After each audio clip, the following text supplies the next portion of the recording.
Listen through your phone, Sonos, Google Chromecast, Google Home, Amazon Echo, Apple CarPlay, and Android Auto. Download the Radio Player Canada app today. It's where Canadian radio plays. Hi, Dennis from Weiss Johnson. Are you one of those people out there looking for something different to heat and cool your home? Weiss Johnson is Edmonton's cold climate heat pump specialist and would love to explain to you how Trane heat pumps are a reliable, cost-effective alternative for your home's heating and cooling needs. Order your Trane heat pump now and take advantage of the generous government rebates that are available. Trane, it's hard to stop a Trane. Call the most experienced HVAC company around with over 45 years in business. Visit wjcools.com today.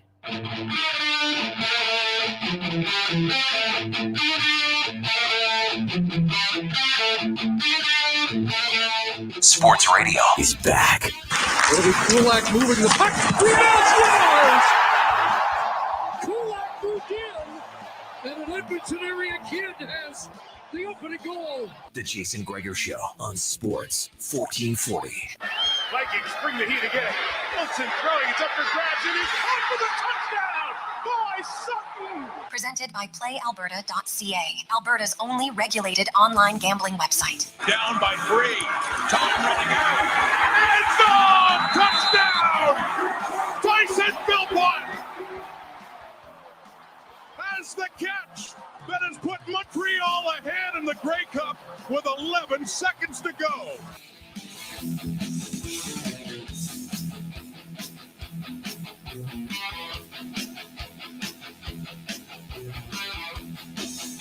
Welcome to the Monday edition of the Jason Gregor Show on Sports 1440, live on Oilers Nation YouTube, and it's always presented by PlayAlberta.ca, Alberta's only regulated online gambling website where, hey, if you haven't tried it, try it now. Use your promo code SPORTS50 and you will get a free $50 play at PlayAlberta.ca. The Edmonton Oilers will be playing in Florida tonight. They've won their last 3, and in the McDavid era, they are actually 6-1 all time in Florida. So it's a place sometimes you can't even make sense why certain teams have more success in certain buildings.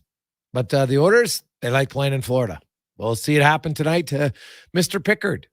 Will get the start in goal tonight for the Edmonton Oilers. Also, Philip Broberg is coming in. We don't know who's coming out. My guess is Adam Ernie. We'll see. The Oilers spent today working on special teams because their power play right now is shooting blanks. Shooting blanks. It's not good. Not good at all. They got to be better. There's no question about it. You look at their power play. McDavid, Draisaitl, Nugent Hopkins have a combined 1 power play goal in their last 13 games. 1. Like, come on. Their power play is 11.6%, the first unit. Now, the second unit scored some goals, so the team's power play is at 18%, which is still not good in today's era, right? It's not good overall. They're 12th on the season at 22%. And I would argue that their power play and their big guns, or lack thereof, were a big reason why they lost that game in Tampa Bay. The Oilers were the better team for the first 40 minutes. It wasn't close, but they didn't capitalize. And you don't tell me that Johansson is so good that you can't score on him. Like, give me a break. You just got to bear down. You got to finish your chances. It's got to be a little bit more urgency.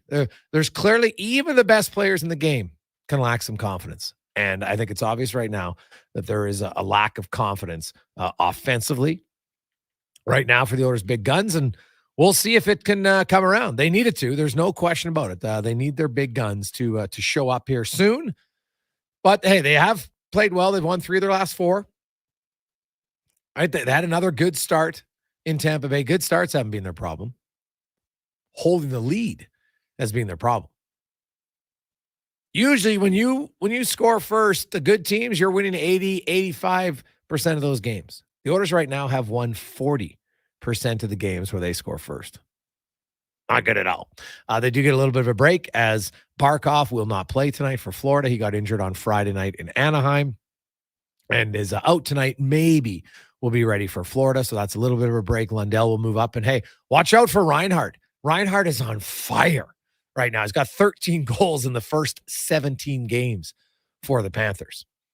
Meanwhile, the Grey Cup yesterday. What a game.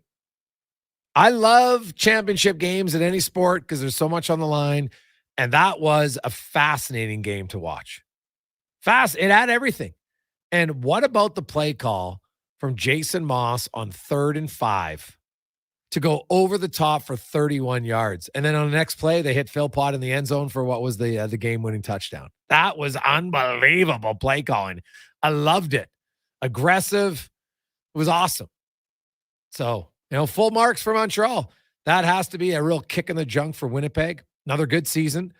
Overall, they've been the most consistent team in the league now the last 4 years, but they're 2-2 in the Grey Cup. And when they stuffed them on 3 tries from the 1-yard line late in that first half, you thought, okay, this is going to be what breaks Montreal, and it didn't. So I give the Alouettes full marks for that victory. Full marks. And lots of guys, Cody Fajardo, Jason Moss, guys that had been some people said Fajardo was done, should never play again. Jason Moss wasn't a good head coach. Even when he was in Edmonton, I argued that. People are, Moss doesn't know anything. It's always easy to want to make outrageous claims about that. I always thought Moss was a pretty good coach. He's emotional. Who cares? To me, there's nothing wrong with having a little bit of emotion. Yeah, you want it controlled. And yeah, he had some outbursts more early on in his years. He hadn't really had it the last year of coaching, but people still remembered it. Trust me, it was comical at times. We all remember it. It's funny to watch, but overall, thought they were good. The NFL, what a weekend. And this season in the NFL, this might be one of the most unpredictable regular seasons that I can think of. Well, the only thing that is predictable is that Connor Halley's Chargers will find new ways that are like it must be difficult to be a Chargers fan, or maybe your skin is so thick from the tough losses that you're like, oh, no big deal. Connor's just holding his hand over the flame, and by this point, 7 years in, the last 7 years anyway, as a Charger fan, like the flame doesn't even bother you anymore because it's just a constant burn. You have your first round pick, run a great route, get behind the defender by 2 steps, I should add. Your quarterback floats it right into his hands. You're off to the races for the game-winning touchdown. Drop. And they lose the game. And hey, they're behind the Broncos, Connor Halley, who the Broncos at the start of this year, they looked dead in the water. Right? People thought they were done. They gave up 70 points. For goodness sakes. But now they're 5-5. Right? It is like, look at the teams. Indianapolis is 5-5. The Texans are 6-4. The Bills actually got to win. They're 6-5. Like it's the Chargers. It's crazy to say it's 10 games. There's 7 games left. I'm not even going to say the Chargers are out of it yet. Because if they could win 6 in their final 7, which I know it seems unlikely, but it's plausible based on how this season's gone, especially in the AFC. Yeah, Gregor. I mean, I know the Chargers enough to know that they're not just going to fade away and suck, because that'd be too easy. They'll keep their playoff hopes alive as long as they can, and then they'll lose to the Chiefs in the final week of this season. But that, the Quentin Johnston play, you're right. That was a bad drop. He even could have, adjusted his body, turned, caught it, and went to the ground rather than trying to keep on running. But Keenan Allen drops one in the end zone. He dropped another one on the 2-yard line that would have set up 1st and goal. Austin Eckler fumbles inside the 5. Donald Parham drops an easy 4th down conversion. Easier catch than Quentin Johnston's. And they lose by 3. It's just kind of what they do. They could have been up. They could have had 35 points in that game, and it would have been no problem. But it's the little mistakes they continue to do. And for once, I can't even blame Brandon Staley. I mean, I could. He should be fired. He should have been fired weeks ago, but he's still there. And his receivers absolutely let the Chargers down, the fan, the coaches, everyone. But not the most painful loss I've seen. So, it was frustrating, but I've seen worse, and we probably will see worse against the Ravens or the Patriots. They'll let Mac Jones carve them up in a couple weeks, I'm sure. Your coach was pretty defensive in his post-game press conference. We're going to have to play some of that a little bit later on. I thought that was interesting to see, because he was not happy by any stretch of the imagination, and he's trying to defend his defense, his past defense. I'm like, dude, what are you defending here? You're the worst pass defense in the league. There's nothing to defend. I'm sorry. There is nothing that you can defend about the way you're playing is defensively right now. They're just they're not good. They're not good at all. So stop asking the questions. I'm gonna continue to call plays. All right, Brandon. Oh, it's classic stuff. So crazy weekend, and what a Monday nighter. So you got Oilers and Panthers, and then of course you have the Chiefs and the Eagles, a Super Bowl rematch. Both teams coming off bye weeks, which is really impressive. So we'll get to the text line. You can always text us at 833-401-1440 in our Jiffy Lube inbox. Hey guys, does this end the dynasty talk? Wow, of course. Going back to back is nice, and going to 4 in a row is good, but you only won 2 of them, right? So that's obviously an area where they got to improve on. There's no question. So,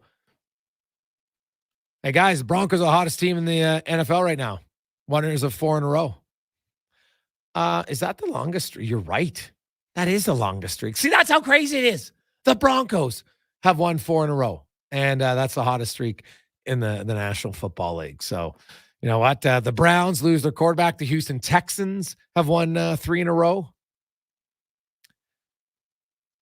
Then you've got, the Jets are the Jets. Ooh, what about the Titans? Man, they get spanked.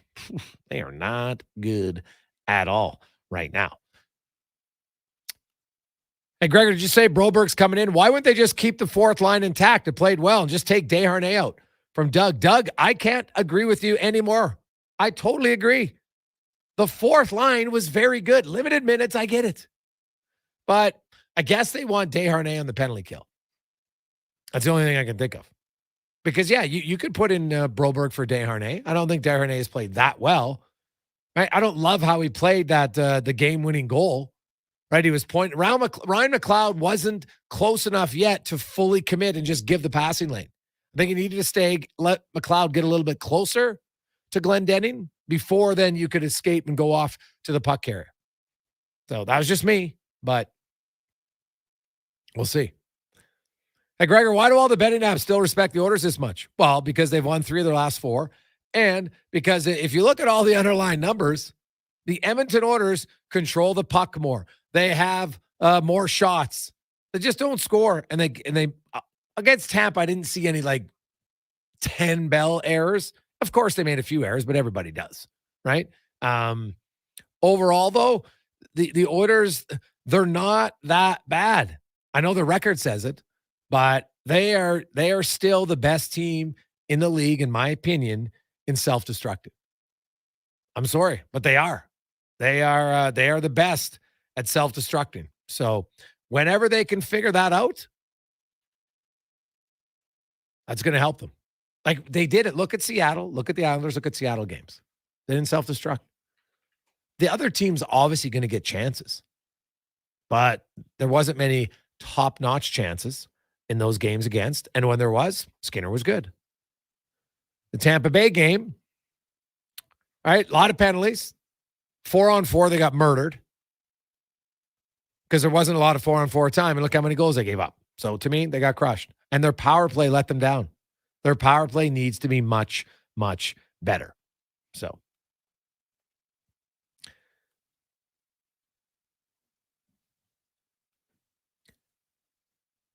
Hey, Gregor, maybe Winnipeg is just a Western dynasty.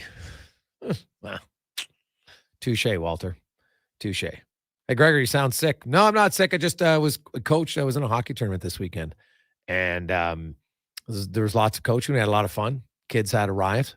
So it was great. Big shout out to Barhead for hosting. I hadn't been to Barhead and I can't remember last time I was there. And I've never driven to Barhead kind of the back way. I'd never even heard of the town of Busby. So shout out to all the Busbians as we drove through, went the back way from St. Albert to Villeneuve out through Busby. You ever been to Busby, Connor? Never even heard of it. There you go. So nice town, hamlet. Yeah, small little hamlet. Yeah, not a whole bunch going on, but they did have a pizza place. So that's that's a staple for sure. And yeah, it was a lot of fun. Had a great time. Kids enjoyed themselves until they lost in the final, but hey, that's what's going to happen. little adversity. It's how it goes. Can't win every game. So it was good. It's always I just want to say it's funny that we were in Didsbury last year for a tournament in Barrhead. There is something about you play the rural teams, and they just seem to have a few more. I just think it's because they're eating maybe more of the farm food, because there's a few more bigger kids,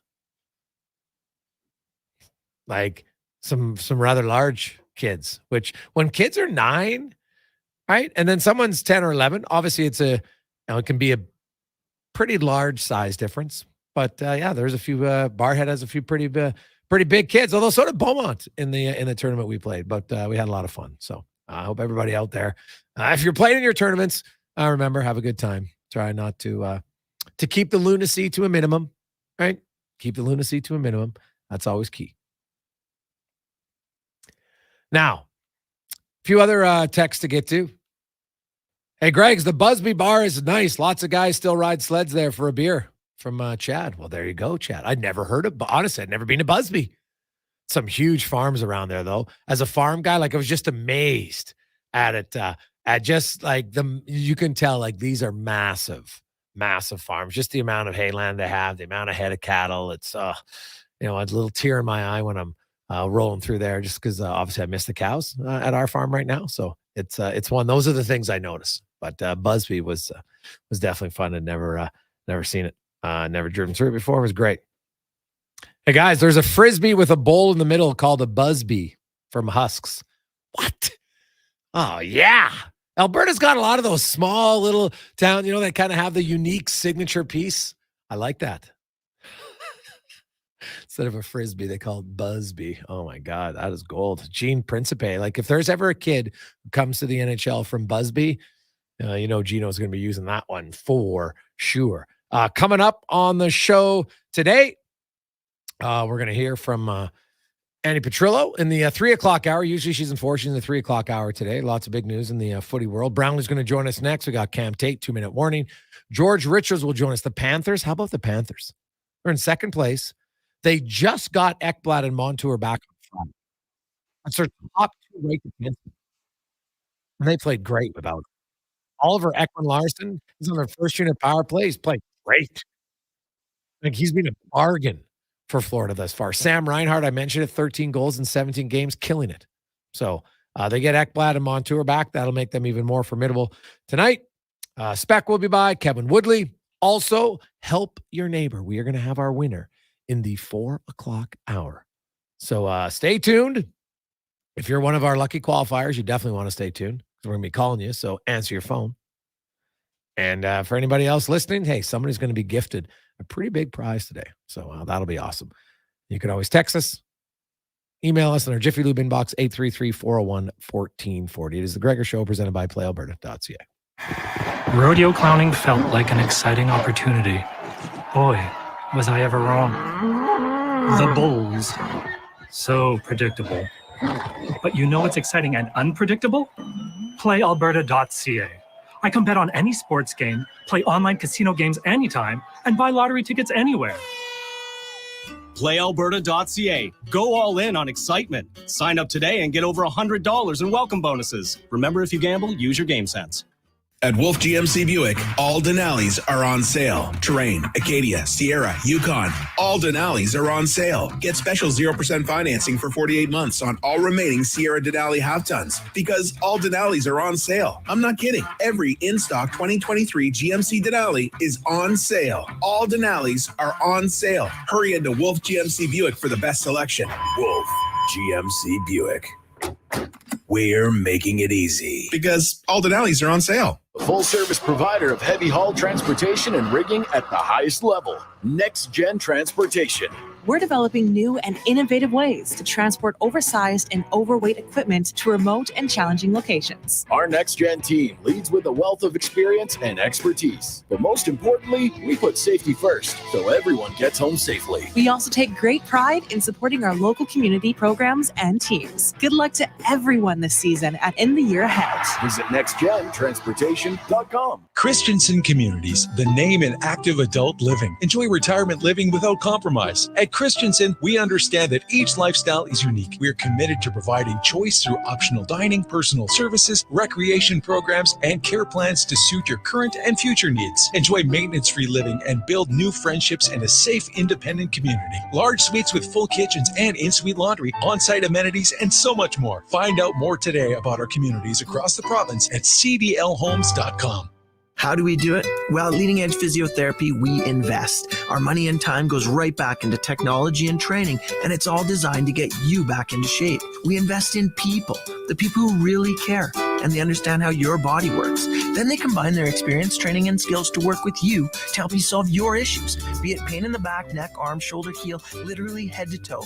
Leading Edge Physiotherapy, always taking new patients because we keep fixing the old ones. Life shouldn't hurt. Find us at leadingedgephysio.com. Order the juice, get the points. Now at Booster Juice, it's rewarding to be loyal. Introducing the Booster Rewards app, the reward program to give you a boost. Order on the app and enjoy 1 berry point for every $1 you spend. Redeem it for tasty Booster Juice treats, like your favorite smoothie, a Booster Ball, grilled fresh wraps and paninis, and cool Booster Juice merch. And with the Booster Rewards app, the more you order, the more you enjoy. Download the Booster Rewards app today. Order, earn, enjoy. The job isn't done until the last load is hauled, and having a semi-trailer out of commission is not an option. Whether replacing or adding to your convoy, Edmonton Trailer has a huge inventory of new and used semi-trailers, trusted by the gravel, logging, oil field, fluids, and freight industries. Find a trailer right for you online or at one of their 3 locations. For sales, service, parts, rental, and finance, when you're in it for the long haul, Edmonton Trailer. Introducing Carhartt's new Super Ducks technical jackets, re-engineered for today's outdoor worker with Carhartt's latest technologies. Rain Defender to shed precipitation, Rugged Flex Stretch to keep you nimble, Wind Fighter to tame the coldest wind, and more. Carhartt's new Super Ducks have you covered whether you're replacing a roof at -20 or taking the garbage out at 11 p.m.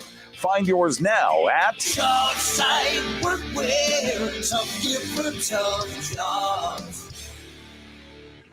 Never made it as a wise man. I couldn't cut it as a Portions of this hour brought to you by Crystal Glass, the clear choice for all your auto, residential, and commercial glass. Call 310-GLASS or book now at crystalglass.ca. He's Alberta's sports authority and lead touchdown winner of his family's backyard flag football games. The Jason Gregor Show on Sports 1440. Presented by PlayAlberta.ca, Alberta's only regulated online gambling website. It's not like you. Say sorry. I was waiting on a different story. 2:21. Welcome back to Gregor Show on Sports 1440. Hey, didn't mention it, but man, I thought Green Day absolutely crushed it as a halftime show yesterday. I thought that was highly entertaining. I thought they were great. Entertaining show, no lip singing. I'm all over it. Absolutely loved it. So hope you enjoyed it. Cons, what'd you give it as far as a halftime show? I thought it was excellent. Yeah, I mean, I'm going to bring it up in 5 questions and see where we rank it, but I really enjoyed it. I even said before, I kind of lean towards like the pre-1997 Green Day, but I thought they did a good mix, so thought it was very well done. Well, they had a lot of their 97 pre-97. He's Alberta's. Right? They had a lot of them, so there you go. I did that with my wrist. My apologies. Wow. But yeah, it was a very good performance. Well done by the CFL to get a group like Green Day, like guys that know how to put on a show. Yeah, your Charger wrist charms. You want to take that off. It's not helping you right now. It's not helping you at all. Let's get to the oil report. Don't ask questions about that. Brought to you by Volvo of Edmonton. Finance a new demo or certified pre-owned vehicle for as low as 1.49%, and you get $7,500 off right now through till the end of the month. $7,500 on any 2023 model. You want an S60, XC90, XC60, XC40, you name it. You got it all at Canada's best Volvo dealership, VolvoCarsEdmonton.com. As Ruben Bronte, a.k.a. Robin Brownlee, joins us right now. Rubes, Calvin Pickard. I know people are like, oh, they're going to Pickard because Skinner last game. I don't believe it. I think I talked about it on Friday. I actually thought Florida was the best choice because that might be the hardest game to win. So I'm not going to put my backup in against a team I think I have my best chance winning, because what if we lose that? then now I got to go with my starter against them. So I'm not saying the Oilers can't win in Florida, but to me, this is more of a night off for Skinner than it is, oh, we're desperate, we're going to Pickard. How do you view it? Yeah, for me, it's the same thing, Jason. I mean, you could, they could have gone with Skinner from now till December with the days off in between games if they wanted to, but that's not the best way to go about things. Pickard's sitting there, he's waiting to play. And here's the other thing. He's not a guy who is coming in while he hasn't played in the NHL since January 2022. He's not a guy who's a green kid who's never been in the league before. He's played National Hockey League games. He's capable, don't know if he will, but he's capable of giving the Oilers a chance to win against a team that's really good. So I like it. If that's your instinct and you're Chris Knobloch, go with it. Give Pickard a shot and see what he does, and let Skinner have a look at it from the end of the bench. He's going to play plenty between now and Christmas. Nothing wrong with letting Pickard go tonight. Nothing at all. Oilers spent time today on special teams. Their power play, their first unit, call a spade. It's not good. It's 11.6% for 13 games. We're not talking 1 or 2 games. We're talking 13 games where this stat is, I defy anybody to tell me they would have thought it was possible that McDavid, Draisaitl, and Nugent Hopkins would go 13 games and have 1 goal combined on the power play. Yeah, I wouldn't have thought it possible either. I mean, you know what? It feels a little bit odd on the face of things to look at Draisaitl or McDavid, less so Nugent Hopkins, but he's still in that mix, and say, well, here's the problem, because they've been so good so often over these last several seasons. But the fact is, when they're not going, chances are the power play's not going. It's a chicken and egg thing. The power play is seldom steaming along like there's no tomorrow if McDavid and Draisaitl aren't part of it. And when they're not part of things happening, it's not a big surprise to me that it's dropped off. Now, you don't have to be at the historic highs they were at, but it's really dropped off. And those guys have got to find a way to make more plays. Again, it sounds silly on the face of it to say, but Connor McDavid and Leon Draisaitl haven't got much done lately, and there's not enough people on the rest of the roster. Whether you get hot nights like they had from guys lower in the lineup or not, that's not enough to make up for it. But it's in lockstep with the goaltending. They still got 4 goals. 4 goals should be enough to win a game in the National Hockey League. Bottom line. So there's a little offense, a little defense, and in the paint going on here where things aren't quite right. But you score 4 goals and lose, and you get no sniff. That's a problem too. True, but to me at Mass, what the issue is, we can talk about goals against. We've talked till they're blue in the face. The fact is they scored 4 goals and nothing came from their top guys again. Connor McDavid's not even a point a game player right now, right? Ryan Nugent Hopkins, Leon Draisaitl. Now Draisaitl's had some games he's getting assists, but he's not scoring. This guy, he's a top 2 goal scorer in the league for the last 4 or 5 years. Like, they need their best guys to do more. You can't keep continually hoping that they're going to win without them. Everybody said, wow, they can't win without them producing. Well, you know what? They haven't produced and they've won lately. So at some point, it's fair for me to look at them and say, hey, they got to be better, point blank. That game should have been won in the first 40 minutes. End of story. Should have been won in the first 40 minutes. They had a chance to kick Tampa Bay in the teeth numerous times, and their power play did nothing. Well, and when I look, there's lots of sites you can go to. I go to Quant Hockey sometimes. When, okay, Leon Draisaitl 18th, okay, you put on a spurt, you're back up where you think you belong. Or where he belongs based on recent seasons. I mean, Connor McDavid is 4 screens in and 106th. I mean, I know he struggled with the injury after he came back. I know he's missed 2 of the 16 games, But that's not Connor McDavid, 106th. Are you kidding me? That was the game, like you said, Jason. Those guys had to get something done. When you score 4 goals and it's zeros across the board with those two, not good enough. These guys need to score now. And again, it sounds funny to say it, but it's true. They need more from these guys right now because Hyman will do some stuff for you. Evander Kane will help when he's on. We've seen that this season. But you can't go zeros across the board in a game like that with your 2 best players. You just can't. There's lots of talk about, so Calvin Pickard's now, he's going to start tonight. I still think, even, I guess, unless he pitches a shutout, I would think they're going to go back to Stuart Skinner. He's their guy. If you're Ken Holland, do you just hope that Pickard is serviceable, or is it very much on the GM to get something done here and get another veteran NHL netminder? Because Pickard has played, he made 74 starts, played 86 games in his first 3 years. But since then, like the guy he's had 30 appearances, but he's only made 19 starts in the last 7 years, right? Like his last start is almost 2 years ago against the Pittsburgh Penguins on January 28th, 2022. Like this guy is, by all the recent numbers of 7 years, not an NHL goaltender.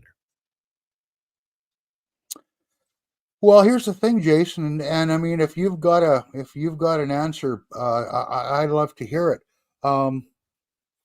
It's got to be Skinner. To what degree do you need a backup?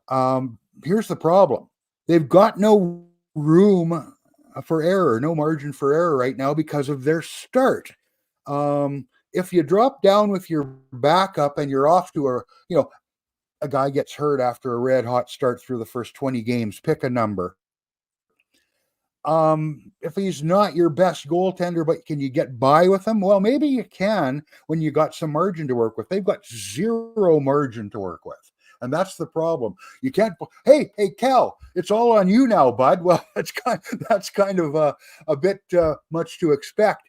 Where does Ken Holland or Jeff Jackson, whoever's pulling the strings right now, go for a goaltender that they can afford?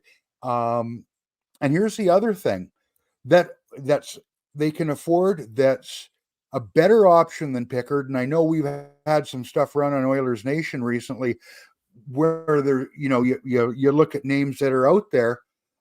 Is it also silly for me, Jason? And I'm not saying I expect it, but I'm saying I would contemplate it. Is there time for Jack Campbell in the short term to right himself in the minors to the point where it's feasible to bring him up? I don't see it right now. Is that completely written off based on how he's just gone in the ditch down there and not managed to get out? Or is that possible down the road? I don't know. What do you think? Well, Brownlee, anything's possible because I'm growing my hair out because the Oilers couldn't beat the Sharks. So I guess anything is possible, but God, I won't. I'm not saying I would do it, but I would be willing to bet that I would grow my hair out even longer for Jack Campbell not to recover. Like he looks completely lost. And by the time he gets his game back, what are we talking? Minimum a month. So that's minimum. I don't see how that's a viable option. I think I don't see. I'd be quite surprised unless there's a rash of injuries that Campbell plays another game in Edmonton. I just at this point, there's so many things that have to change for that to occur that it would be a monumental shock to me. I guess the only caveat would be is that somehow maybe they can't find a trading partner. They don't want to buy him out because they don't want more dead cap space. But buying him out is a better option than burying him in the minors. Right? You 1.5 million of dead cap space instead of 3.85 million. So of course they would buy him out. So I don't see how he's the answer to whatever question it is regarding the Oilers goaltending. Yeah, it's tough. It's tough to argue. I've seen wheels fall off goaltenders before. Every goaltender is different. Their mental makeup, and that's been discussed with Jack Campbell. How bad with him can turn to worse in a hurry. He's not a bounce back guy. I just don't know who's out there that you can afford. I'm not on the phone to other GMs. Like I say, you can recite the names that have been thrown out there in terms of speculative pieces, but maybe not optimal given the bad start. Give Pickard tonight and see how he does. And if Skinner comes back in and plays the next with those gaps between games, there's days between every game. And now it's another 3 or 4 or 5 for him. Do you go with Pickard again all the time, having Holland slash Jackson working the phones? They may have a line on somebody, Jason, because they're talking to other guys who maybe have their own reasons for wanting to get rid of some salary or get rid of a guy that they're not getting any value out of because he's sitting behind a couple of goaltenders who are clearly ahead of him, but they think he's a guy who can still play. That may happen. You may work that out in on the phone over the next week, month, 6 weeks, whatever. I don't know what it is today. It's not impossible, but right now you got to go with what you've got until you find something better, because you don't need to bring a guy in on a guess. And I know that sounds silly. Well, an NHL GM wouldn't do that, but it happens all the time. And you can't guess now when you already got $5 million a year sitting in the minors. 11-7. The fourth line, I thought, played quite well in Tampa. If they want to get Broberg in, do you think it would have been easier just to go 12-6 and just take out Desharnais? What do you make of 11-7? Well, they've got to want the it's one of two things. They don't like what's happening with the bottom six, and given the last game, the bottom six was pretty good. Or they want some of the edge that Desharnais brings. He can also PK for you. He moves around well. He's aggressive. We've got a reasonably aggressive team, if for no other reason than Mr. Tkachuk in the Florida lineup tonight. So I don't know what Chris Knobloch's thinking on that. I'm not a big 11-7 fan myself. It buys you, it covers your ass on the blue line because there's an extra guy, but it also has a couple of guys up front sitting around waiting for a guy to swing into that third position on the line. You don't really have a line. You have a twosome sitting there waiting. Not necessarily bad, but at first blush, I don't particularly like that way of doing things. Rubes, have yourself a good one. Enjoy the game tonight. I shall. You too, Jason. Talk to you later on. It's Robin Brownlee, a.k.a. Ruben Bronte, in the Oil Report, brought to you by Volvo Cars. Edmonton. Hey, guys, here's getting rid of Campbell. Chicago is someone who's willing to take on bad contracts. It's no secret that Taylor Hall is performing below his contract value. Boston gave him away for nothing. Looks like Bedard won't need him for offense like they originally anticipated. So Fogle and Campbell, along with Holloway and a first for Hall. Chicago will be able to sell Fogle at the deadline. The Hawks basically get a first and Holloway for taking on Campbell, and you basically trade Fogle for Hall. The Oilers would then get $1.7 million to look for a backup. Thoughts from John? Dylan Holloway, a first and Fogle for Taylor Hall. I know you're getting rid of Campbell, so you're freeing up the money. Yeah. Oh, God. Because the 1.75 to look for a backup, that doesn't really help you.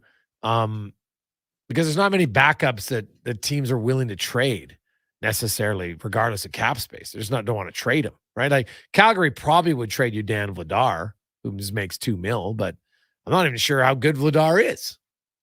That's my concern. I don't know how good he is.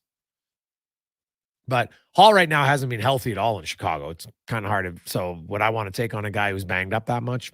Probably not. So it's an interesting though. I like thinking about it, but I probably wouldn't make that trade.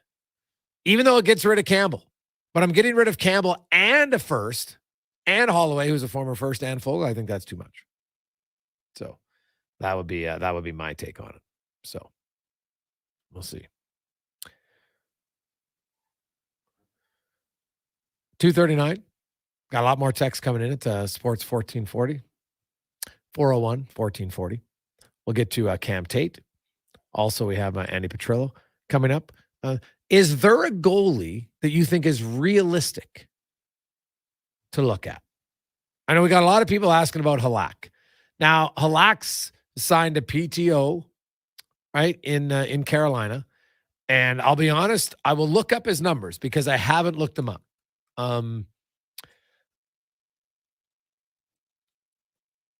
Let me see. What's his numbers there for old Halak?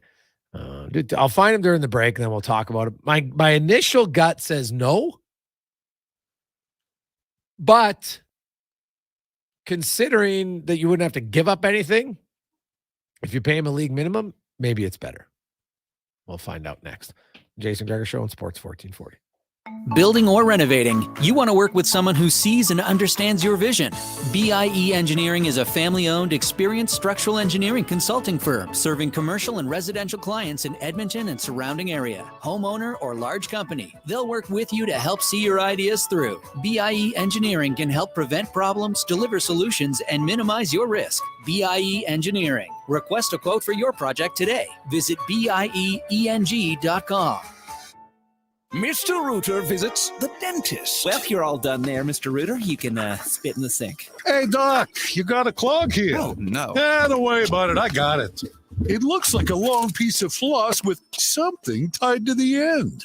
Why don't you check it out? Oh, why? It's a birthday card. You didn't think I'd forget you, did you? Mr. Rooter, you're the kindest, weirdest man. To have the plumbing cavity in your heart filled, trust only one man, Mr. Rooter. What's better than getting a delicious McMuffin and a medium premium roast coffee? Getting a delicious McMuffin and a medium premium roast coffee for only $4 plus tax. It's your favorite McDonald's breakfast for less. What's better than that? For a limited time at participating McDonald's in Canada, prices exclude delivery. The Junior Prospects Hockey League is entering its second season of gameplay. The JPHL now offers academic and athletic opportunities in the U14, 15, 17, and U18 age divisions. All JPHL games are broadcast online on Silent Ice TV with a showcase-style game schedule and high level of travel and accommodations for its team, staff, and players. To learn more about why the JPHL is the fastest-growing elite hockey academy stream in Western Canada, visit juniorprospectshockeyleague.com.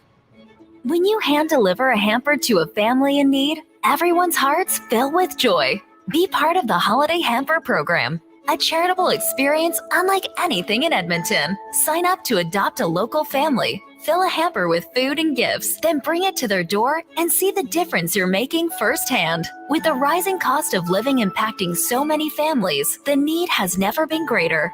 Sign up for the Holiday Hamper Program today at holidayhamper.ca. A solid financial plan is made up of more than just investments. Investments are an important part, but you need a more comprehensive approach. Roger Weird at Weird Pearson Akel & Associates Private Wealth Management understands that. He can help build a plan that includes retirement, estate planning, personal insurance, tax strategies, and yes, investments. Talk to him today and see the difference a real financial plan makes. Weird Pearson Akel & Associates. Call 780-988-4119 or visit weirdadvisoryteam.com. Trevor is lonely. Yeah. So Trevor threw a big party and served salad. Nobody came. Mike is also lonely. Yeah, it sucks, man.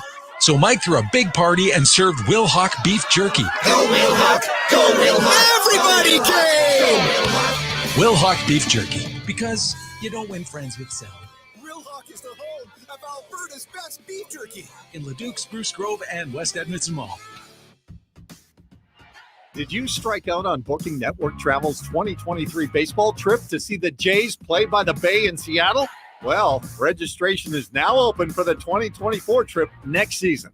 Want to fly in for the Sunday, July 7th game and return the same day? Or do you want to fly in Saturday morning and catch both games that weekend with an overnight stay? Either way, it won't be long before Network Travel has a full count for both options. So book today at networktravel.ca. Calling plays without a playbook would make it impossible to perform on game day. Without Google AdWords, it can be just as difficult for customers to find you. Don't get stuck in the past. With the help of Sports 1440, you can make sure you're calling the right play every time, getting people in your door. Now that we've stepped into the digital world, we can tell you. Every business needs Google AdWords because people can't get to you if they can't find you. Google AdWords. Contact us at sports1440.ca.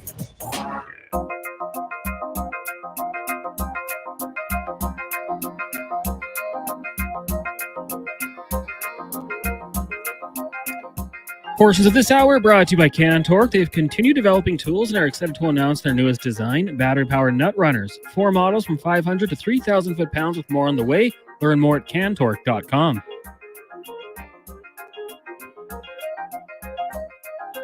The Jason Gregor Show, the best of Edmonton sports talk and beyond. This is Sports 1440. Presented by PlayAlberta.ca, Alberta's only regulated online gambling website.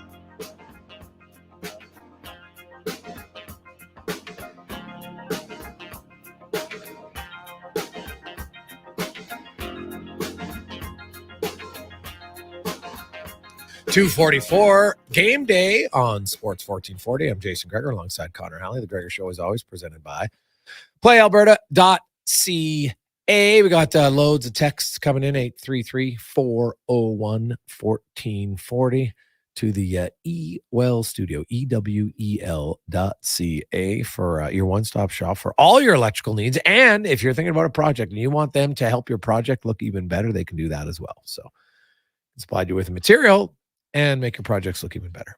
EWEL.ca. Every Monday and Friday here on the Jason Gregor Show, Cam Tate and his 2-minute warning is here. And of course, Tate, a longtime journalist with cerebral palsy. He's in a wheelchair, but he's always wanted to be on radio. And with the wonders of technology, this allows it to happen. Here is the 2-minute warning with Cam Tate. Well, there you go. Big J. Need a haircut yet? Shampoo sale, maybe. Fast Eddie here for the official designated driver for the 2023 Grey Cup, Cam Tate. Here we go. Once an Eskimo, always an Eskimo.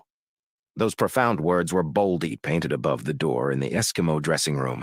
And one day, sooner than you think, we'll be calling the football outfit over there on 112th Avenue Eskimos. But that's another cup of coffee chat. For now, let's do a deep dive on that slogan. Once at Eskimo, always an Eskimo. Did you hear it ringing down from Montreal into Hamilton, zooming to Edmonton, and then all across Canada, the Winnipeg Blue Bombers? Big, big favorites to win Sunday's Grey Cup. But then the Montreal Alouettes, James Duthie of TSN, said it best after Montreal beat the Blue Bombers 28-24, calling the Alouettes Cinderella with swagger. Beautiful. Now, this is where it gets interesting.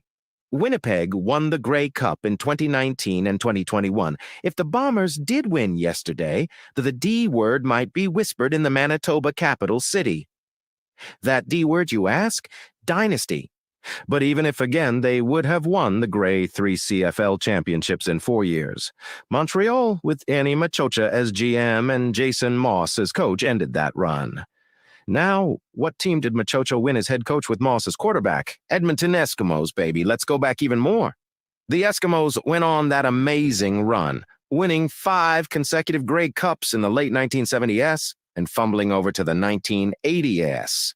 That dynasty could be matched in the CFL, sure, but it's interesting Montreal's 2023 season, engineered by 2 former Eskimos, helped keep the 5-in-a-row dynasty alive for several years. Indeed, once an Eskimo, always an Eskimo. The 2-minute warning with Cam Tate, Mondays and Fridays. The Jason Gregor Show, Sports 1440. It's true they were talking about the D word, which I think is valid. Had the Blue Bombers won 3 and 4 years, when you go 4 consecutive years, I think in modern day that's pretty close. But now, you know what? Teams have won back-to-back before. Obviously, the Argonauts, the Alouettes, we've seen teams do it. But, man, you go 3 in a row, right? Like last year, a lot of people thought the Bombers were the favorite. They couldn't do it. It is hard. It's hard. And now suddenly you have Toronto and Montreal back-to-back years.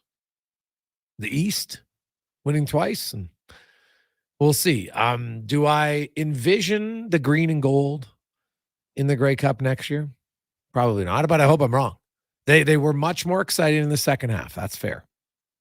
They had a very young defense, specifically in the secondary. So you would think they would be better.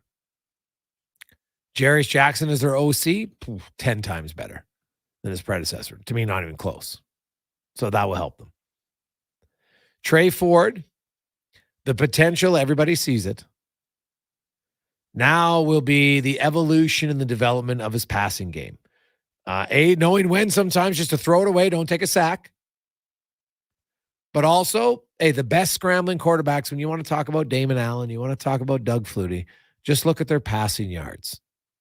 As great of a scrambler as they were, their passing yards is what separated them.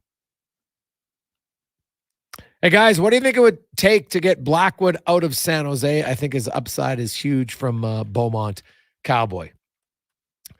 It's a good question, right? Because here's a player a few years ago in New Jersey that, people were talking about, hey, this guy could be one of the goalies for Team Canada.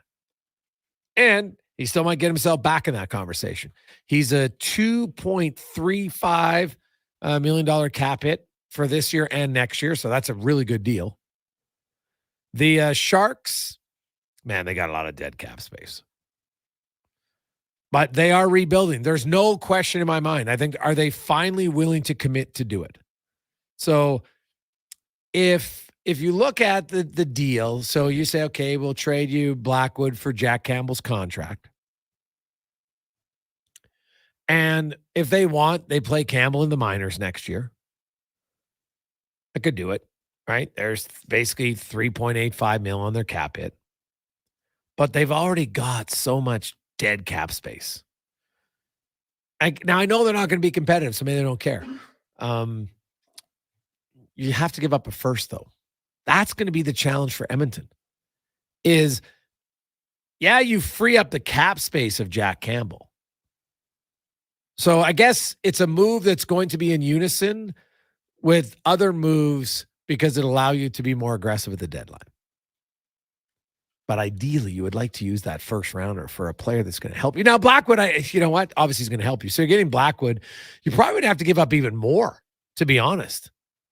Because they might argue and say, hey, Blackwood straight up is worth a high pick. Now, maybe not a first, but he's worth a second. And to take Campbell's contract isn't just an upgrade to a first.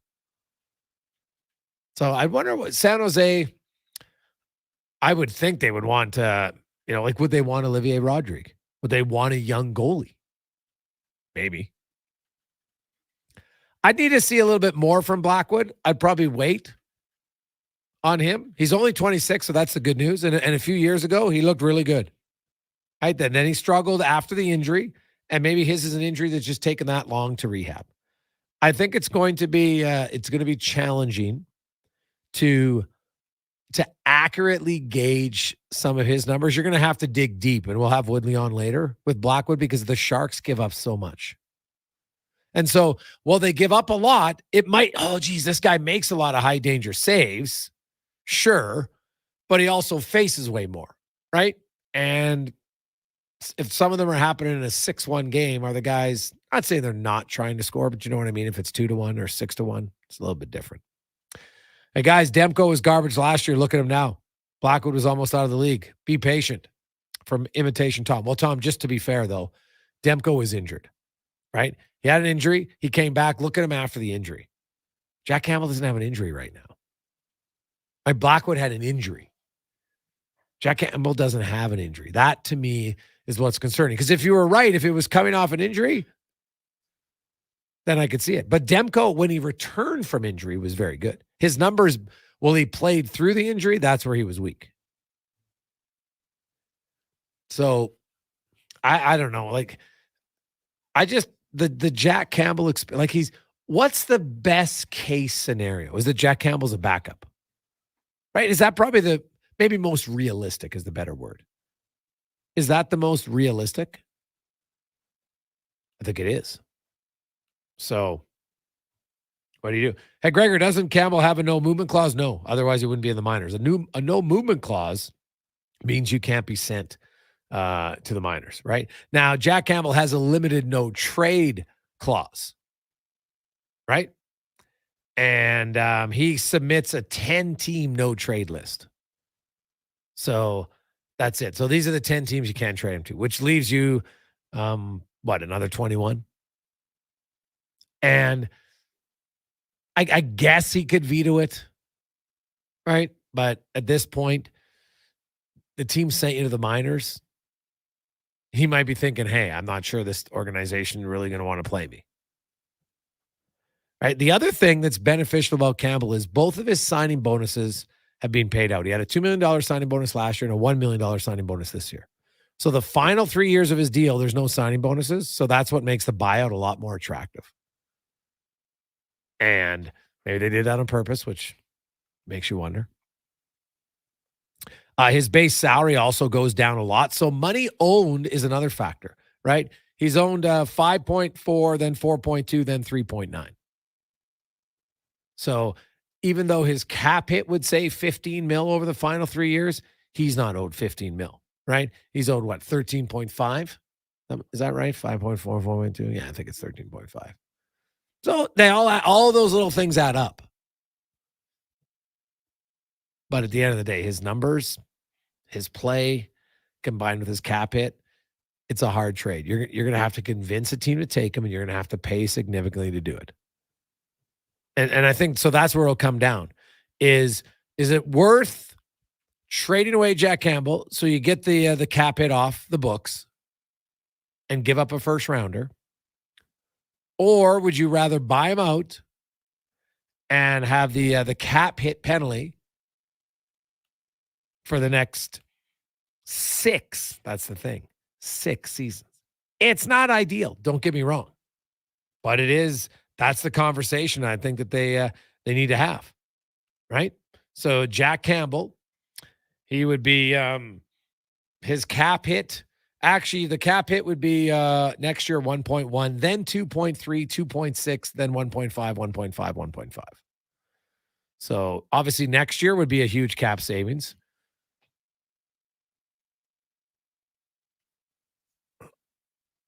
That'd probably be the biggest one. Yeah, it would be, right? Then still, pretty big cap savings, 2.7, 2.4. And then the final 3 years of the deal is 1.5 of cap space that you never would have had. That's a good debate. What would you do if you're the GM? And maybe if you're the president, CEO might be a better term, because I think Jeff Jackson has a real big say in this. Would you rather just suck it up, wait until the summer, buy him out, knowing that it's 6 years, right? And I just gave you the cap hit. Instead of being a $5 million for 3 years, it'll be 1.1, 2.3, 2.6, 1.5, 1.5, 1.5. Or would you rather trade him, knowing that it's going to cost you a first round pick and maybe something more, right? So you go from 5. Now, remember, you also have to replace Jack Campbell. So even if you give up the first, right, if you're replacing with, I don't know, if it's a decent goalie, we're probably talking 1.5 or 2 mil. Right? So it still will save you in the long run, but it also will cost you a first rounder. What would you do? 833-401-1440. Because you got to think, because to me, it can't just be an impulse decision, right? Like, you got to think big picture here. If you're Jeff Jackson and you're like, hey, you know what? We think we're going to re-sign Draisaitl. We think we're going to re-sign McDavid. We're pretty confident we can. Do you want to have that much dead cap space every year when they're trying to win a cup? Or would you rather bite the bullet and not have one first? I might lean towards biting the bullet and not having one first. Hey, guys, a moot point. No one will take him with this one. The Conroys. Oh, buddy. How many times have people said, oh, untradeable contract, and then the guy got traded? It happens all the time. There's lots of teams out there. They're in a full-on rebuild, and they're like, we need as many first-round picks as we can get. We're gonna play the odds. We're going to keep adding first-rounders. Now, you have to have an owner who's willing to pay the piper to do it. Right? So that's $13.5 million in owed salary if they do it in the summertime. If they do it before, then it's even more. But let's just say it's in the off season. That's 13.5 in actual cash. Hey, Gregor, what about the option of LTIR? I know that's being brought up, but I've said this many times on the show, and I want to stay consistent. I don't like people who want to abuse the term mental health. Lacking confidence, I don't think should fall under the same umbrella as mental health challenges as people who deal with severe depression or many other things like that. I think that's a real slap in the face to those people who get up every day and who persevere and push through real mental health problems. I don't want to, Jack Campbell's not playing well. And in this case, I'm okay with it. I'd feel like a hypocrite if I do that. So I don't know, Jack Campbell, is it a confidence issue? Maybe. But does a lack of confidence on the ice equate to a severe mental health issue? I'm not an expert on it, but I don't like, I think our society made a big mistake many years ago when we took away the word rape because, it made people uncomfortable, and now everything's sexual assault. And when you think of sexual assault now, it can be a wide range of things, but all follows under the same umbrella. And a lot of people will just think of like the least offensive one because it's no one wants to think of the worst one. So I don't think that helped us. I think that was a bad step in society. And I think if we start lack of confidence, now everything's jumped in. I think it can be really insulting and hurtful for the people who have severe, real mental health issues and battle through it. Right? And there's lots of people out there that do. They find a way to get up and keep going. They find a way to do it. So I wouldn't, I'd be leery about that one. Quick break. When we come back, Andi Petrillo will join us after Connor Halley in a Sports 1440 update brought to you by BIE Engineering, specializing in all your residential, commercial engineering experts at BIEENG.com. This is a Sports 1440 update.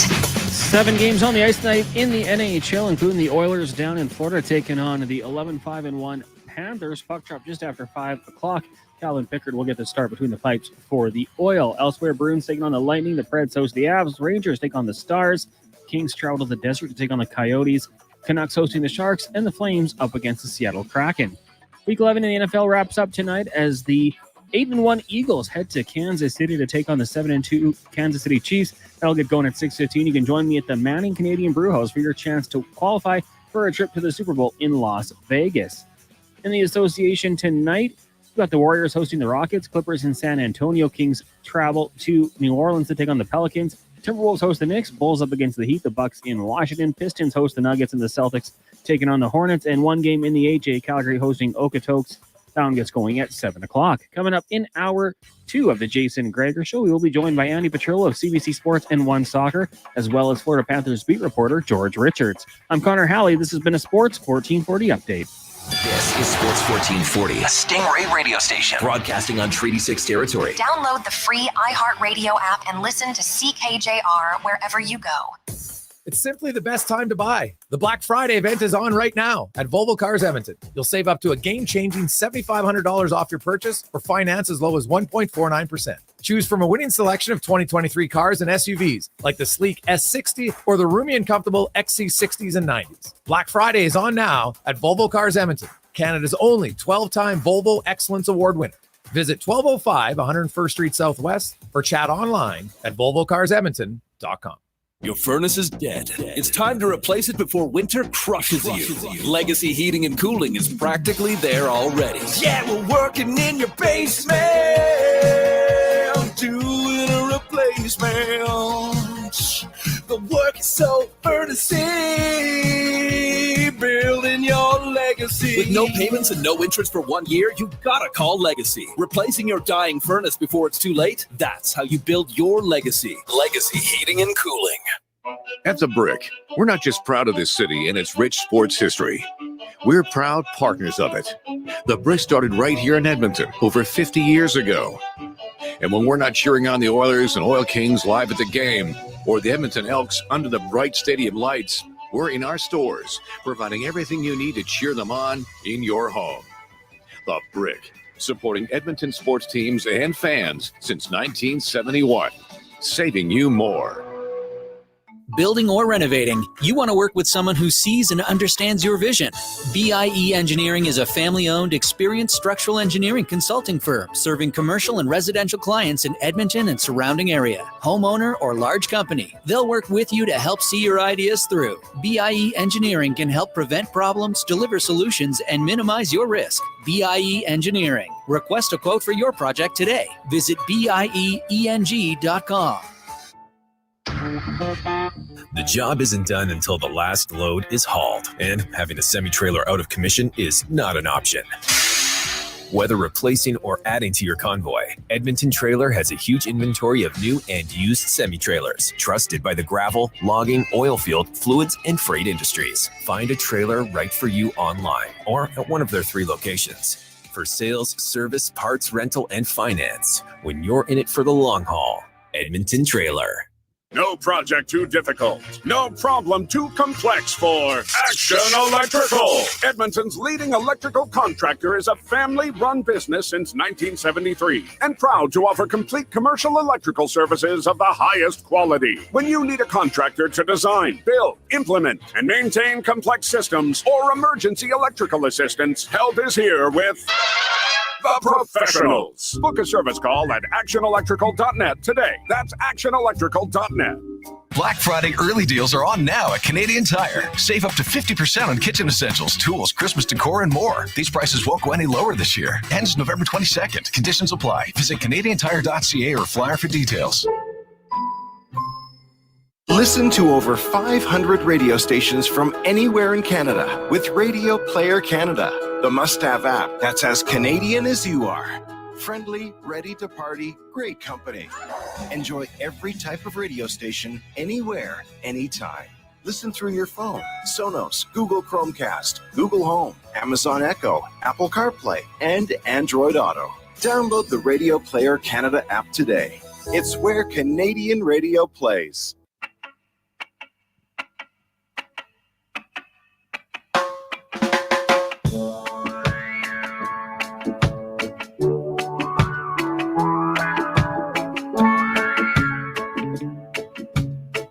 Portions of this hour brought to you by Jaffa Machinery. Jaffa is digging deep on their 50-year history of supporting Alberta's construction industry with their line of special edition Blackout excavators. Visit jaffamachinery.com for all the details. Sports Radio is back. The Jason Gregor Show on Sports 1440. Presented by PlayAlberta.ca, Alberta's only regulated online gambling website.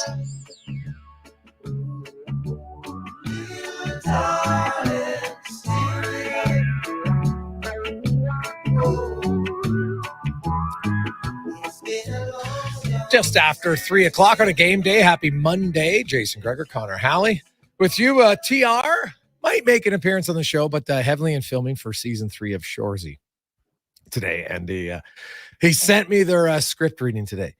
He was joking. He's in all the scenes. So he definitely will be on Thursday, but Monday for the next few weeks will be a little hit and miss because they do all their filming Sunday through until about Thursday at noonish, give or take. So we know he's always on Thursdays, and he'll make the Monday appearance. Kind of joking that for whatever reason right now, Hitch is a popular character in a lot of the scenes. So maybe that will change. We'll see. The evolution of Hitch. We're seeing it unfold right in front of our eyes. It's like maturing young prospect in hockey, right? Like go back and watch season 1 of Shoresy. Then you look at season 2, you see a big improvement. So what will we expect in season 3? Who knows? Welcome back to the Gregor Show, presented by PlayAlberta.ca. Edmonton, or Alberta's only regulated online gambling website, where I know many of you keep asking the question, why does everybody still give the Oilers so much respect? Well, I think they look at a lot of the other line numbers and they're like, this team should eventually win. And they have won 3 of their last 4 overall. And I thought against Tampa Bay, they wasted that game. They should have put that game away in the first 40 minutes, no question in my mind. Yeah, when your best players figure out how to score again, the Oilers could be a dangerous team. But they can't wait much longer. You can't keep digging a hole. The only good news is the wild card race, like the top 6 teams, I think there's a pretty big separation. It's going to be hard to get in the top 6, but you want to get in the playoffs and anything can happen. The 7th and 8th spots, St. Louis, Anaheim, Arizona, Calgary, Minnesota, Edmonton. None of those teams are like, oh my goodness, way better than Edmonton if the Oilers decide to show up continually. So, which I think their last 4 games overall, you'd say they played pretty well.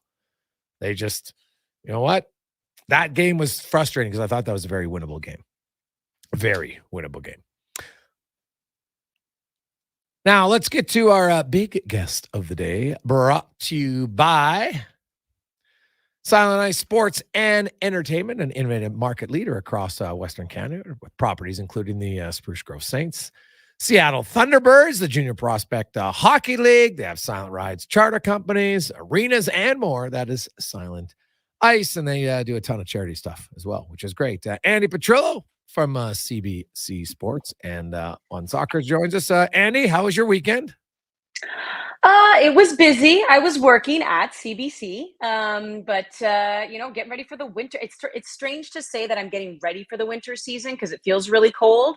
But now, like in the world of high performance sport, the alpine season, skeleton bobsleigh, all those fun Olympic sports, they're all starting to get underway. So that's what we're covering as well. So very exciting. Now, lots going on in soccer, of course. Canada with a big win defeats Jamaica 2-1 on Saturday. What impressed you about the match? Well, the biggest thing that impressed me was that, firstly, Canada has not won in Jamaica since 1988.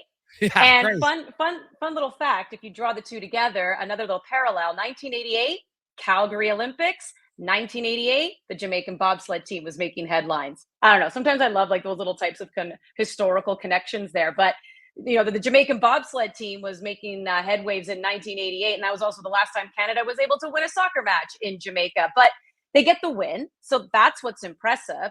But also what's impressive is I was in studio, Jason, on Friday night. I was going through my routine to get ready to host my pregame show and get ready for a game and halftime and post. And then we're looking at the backhaul feed from Jamaica. I'm looking at this going, that pitch is a swimming pool. Never mind a soccer ball. You needed a beach ball. It was ankle deep.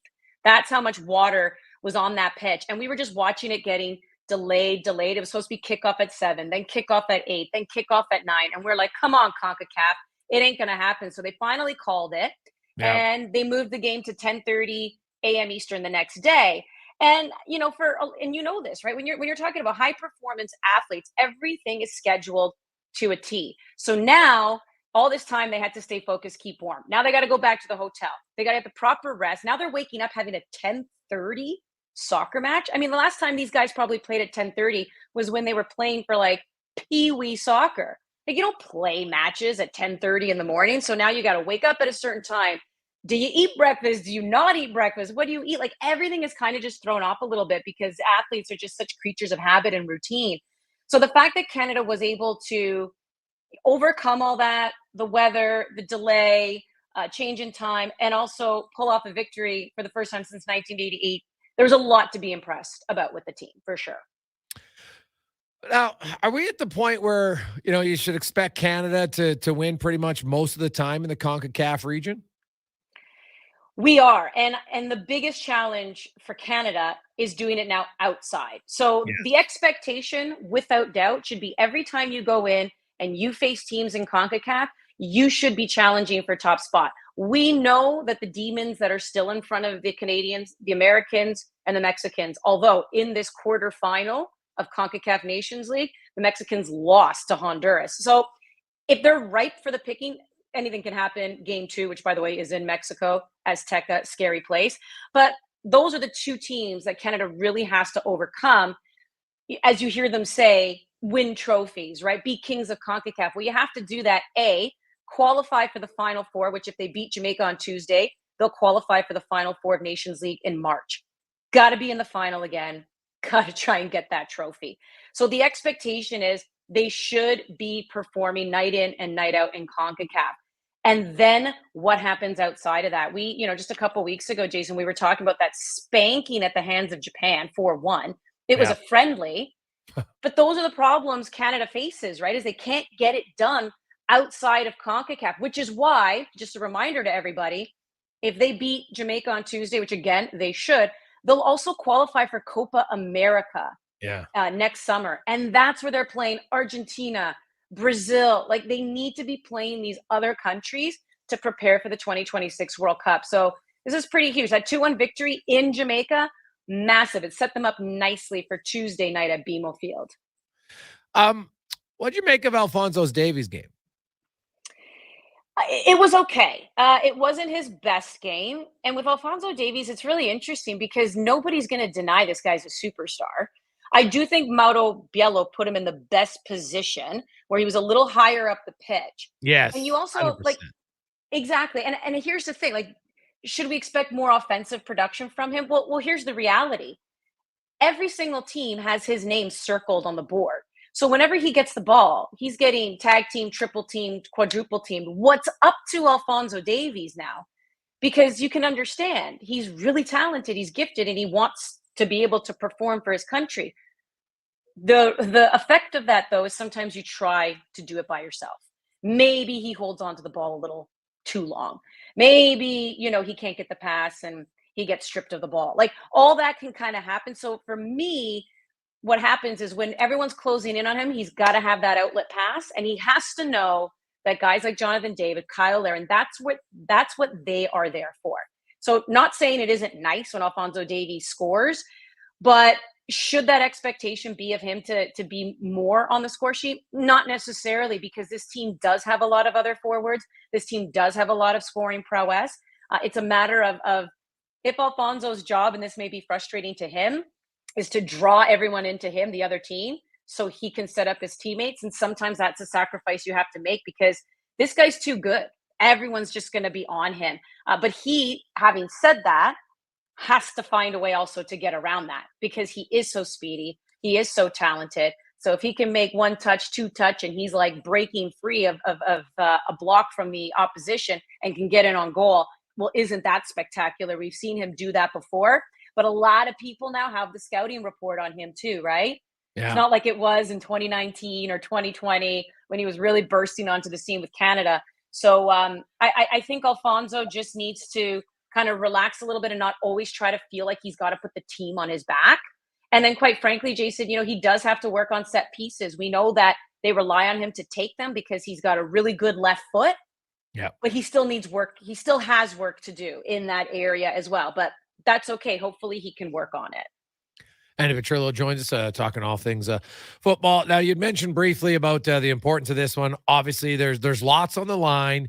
And break it. So Canada, as long as if they just draw, they're automatically through, correct? Yeah, correct. Yeah, they've put themselves in a really good position. And if there's one thing I can stress, and I know this because I talk about them day in and day out, there has been a lot of negativity around this team. We were actually thinking about this heading into that first leg against Jamaica. When was the last time people really felt good about the Canadian men's national team? And a lot of people kind of agree that the last time was when they beat Jamaica in March of last year to qualify for the World Cup. Then it kind of just felt like it never really got its footing again, like that complete dream ride that they brought us on a World Cup qualifying. Again, not that I want to revisit, but the boycotting of the game. And then it was kind of like this flat farewell to go to Qatar. They don't get a result that they wanted in Qatar. I mean, the goal was obviously to score their first ever goal at a World Cup, but then it was also to get their first ever point. And they didn't do that. John Herdman was very honest in saying we did not hit a lot of the goals that we set for ourselves. And then they came back and okay, fine. They made Nations League final and that fell flat. Number one team, wasn't called in a Gold Cup, didn't get a camp in September, spanked by Japan, on and on and on. And it was like, man, we don't feel as good as we did when they were on that World Cup qualifying run. That game against Jamaica, it felt good. Everyone was back in camp. Eustachio, Buchanan, because they were injured. They all seemed like they were on the same page. Their cohesion, their brotherhood, their togetherness, that was all being questioned going in. They looked good. Mauro Biello got all of his substitutions right. I felt really good coming out of that game. So if there's one thing I can say is it feels good again heading into this game Tuesday. By the way, they have not lost at BMO Field in Toronto since 2010. It feels good. And I really hope the fan base comes out and just starts to feel good about this team again. Because to your point, they've set themselves up in a good position. They get a draw. Whatever. They're in the Final Four of CONCACAF Nations League again, another chance for a trophy, and they're in Copa America. That's really big for this team. Andi Petrillo joins us. Andy, interesting story that has come out. Emma Hayes is the coach of the women's. She's the head coach for the women's national team in the USA. And she's going to be making the same amount of money as the men's head coach. How significant is this? And how do you think this is? How's it being received? How is it being looked at across? Do you think other nations are going to follow suit with their national program? Yeah, there's a lot to dive into with this. So Emma Hayes, for over a decade, she's been the head coach of Chelsea's, women's team. And here's the thing, right? Because a lot of times, if you're the coach of a big team like that, Chelsea, Manchester City, Manchester United, whatever, on the men's side, you kind of scratch your head if a male coach were to leave that position to go to a national team, because you're like, what are you doing, right? So it does speak to, when you talk about pay, that she was not even making as much as she could with Chelsea, that it does take going to a national team where they are going to pay her over $1 million, the exact same salary that Greg Berhalter is making, for the men. So you can see that for female coaches and in the female game, it's still very different. It's not very apples and apples when it comes to the pro game between men and women yet. So, from a money point of view, she does become the highest paid female coach now. She's doing that with the United States women's team. The U.S. Soccer Federation has, blazed a trail when it comes to equality and kind of standing behind what they say as well. But as far as, also like what message does this send and precedent? I mean, I hope it does start to set a precedent for other federations who have money. Like you look at your Europeans, you look at Italy and Germany and France and England, they have money. So these are federations where they can afford to do the exact same thing that the U.S. Soccer Federation is doing when it comes to their treatment of their men's and women's sides, right from players to coaches. But I am a little skeptical, Jason, when it comes to like, will this kind of be across the board? Like I look at Canada Soccer. Canada Soccer doesn't have money. Canada Soccer doesn't have anywhere near what the U.S. Soccer Federation has, or any of those European clubs either. So when you're talking about equal pay, you can have equal pay, but we're not talking about over $1 million equal pay. We're probably talking about one coach making $300,000 and then the other coach can make $300,000. You want to do that? Sure, no problem.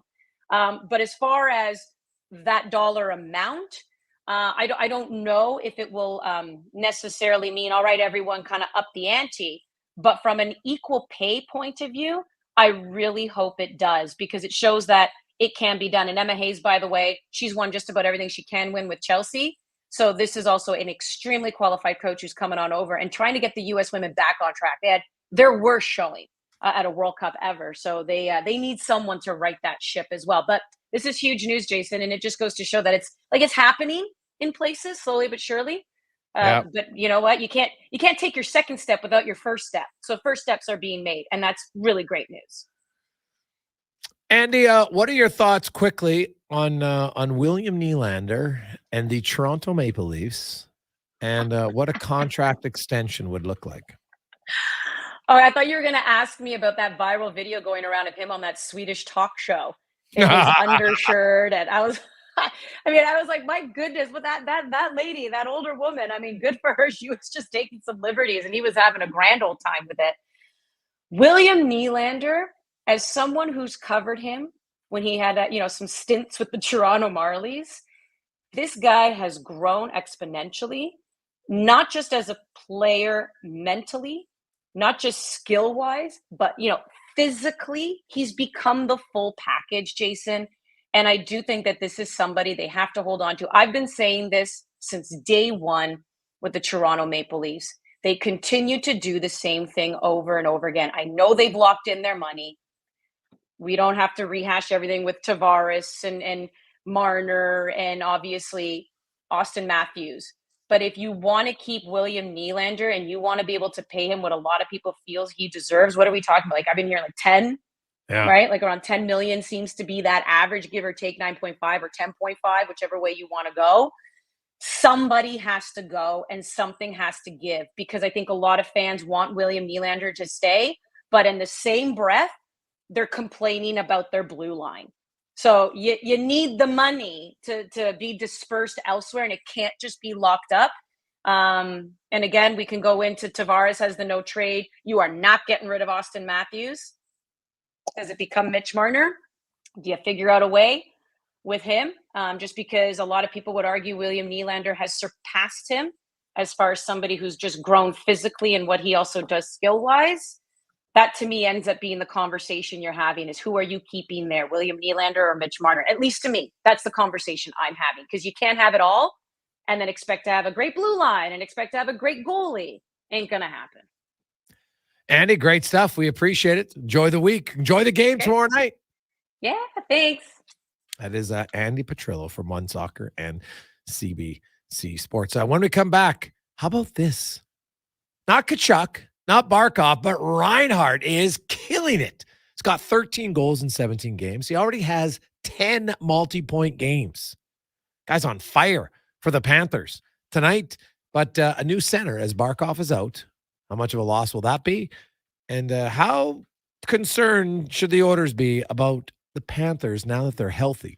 Both Ekblad and Montour on the back end. We'll discuss next on the Jason Gregor Show on Sports 1440 live on Oilers Nation YouTube, presented by PlayAlberta.ca.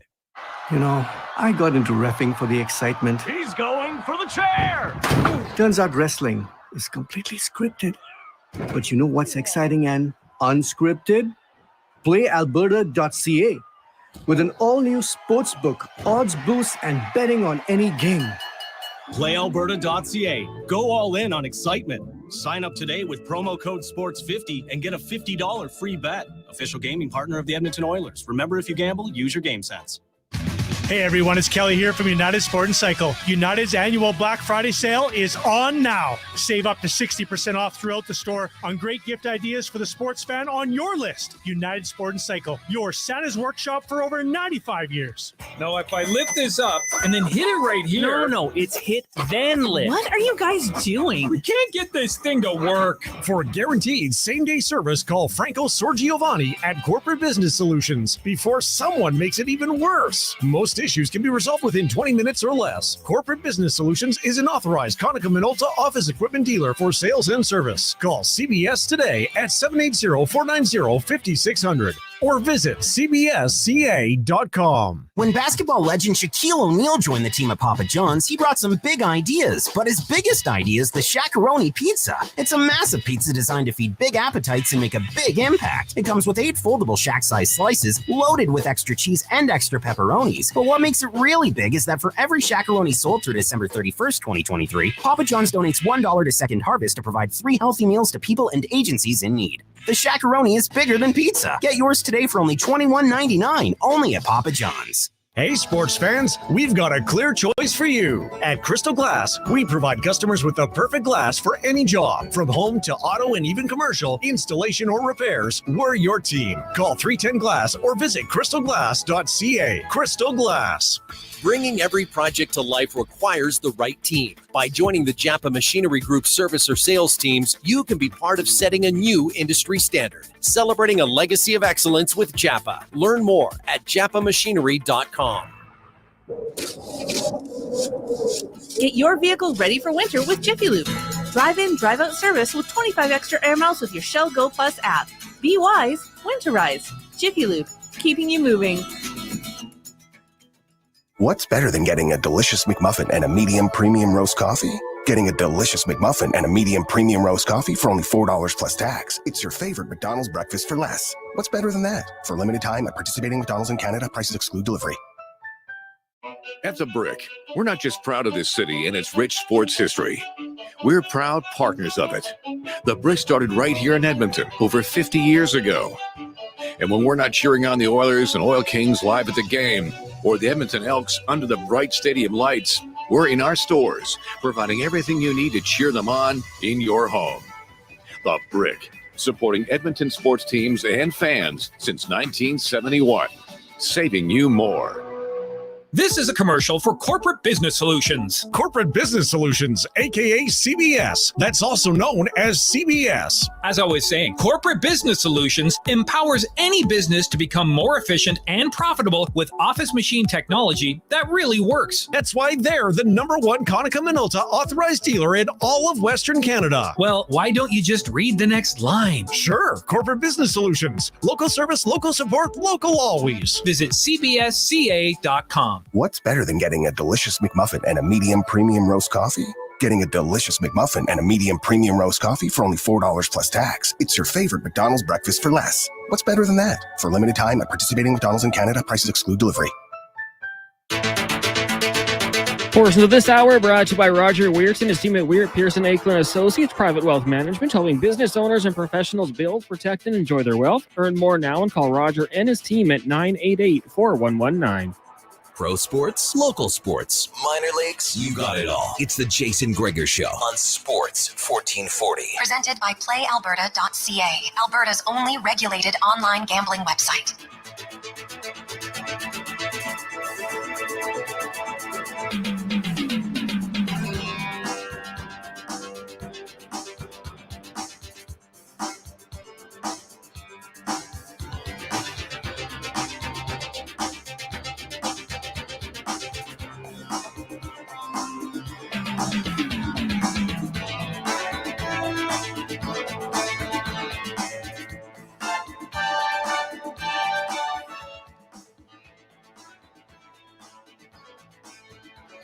.30 game day on Sports 1440. How are you? Having an awesome day, I hope. Oilers taking on the Panthers tonight. Also, what a kick-ass Monday nighter. Eagles and Chiefs. Super Bowl rematch. Both teams coming off a bye week. Should be fresh, rested, ready to go. Be a heck of a game. Put that one on the old PVR. Catch up as you finish your oil game. Of course, the Oilers are taking on a pretty good Panthers team who is just getting more healthy as we speak. They just got Ekblad and Montour back in the lineup on Friday. Now, they lost Barkov, although it sounds like a short term, but he won't go tonight as we go around the NHL, brought to you by McDonald's. And hey, the McDonald's Fan Day deals are back, where you can get a Big Mac, a McChicken, or a filet of fish sandwich for only $4. That's every Tuesday, Thursday, and Sunday. So check it out right now at McDonald's. Pretty sweet deal. Pretty sweet. Now, George Richards joins us, longtime beat reporter for the Florida Panthers. And George, welcome back to the show. A lot of people thought with all those injuries on the back end, and then you throw in Sam Bennett, who got hurt in the second game of the season, that the Panthers are going to struggle coming out of the gate, and it's been exact opposite. Give me your thoughts on the rebirth of Oliver Ekman-Larsson. Well, first off, thank you for the Miami Vice intro. That's always welcome. Listen, this team started 0-2. They got shut out on opening night in Minnesota, and they come home, they beat the Leafs, and really start to get going. I think Oliver Ekman-Larsson has been an unbelievably great story for the Panthers.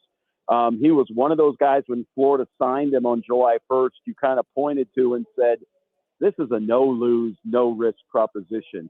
Yeah, he's making $2 million, but so what? I mean, if it doesn't work out, it just doesn't work out, and it certainly has. He's been terrific running the power play in absence of Aaron Ekblad and Brandon Montour.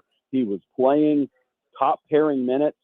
Now that's going to be a little diminished, but, we'll see how that affects him. But, yeah, terrific signing for Florida, and it looks like he's kind of, redeemed himself in what is a contract year for him, because he's a free agent again, because he only signed a one-year deal with the Panthers.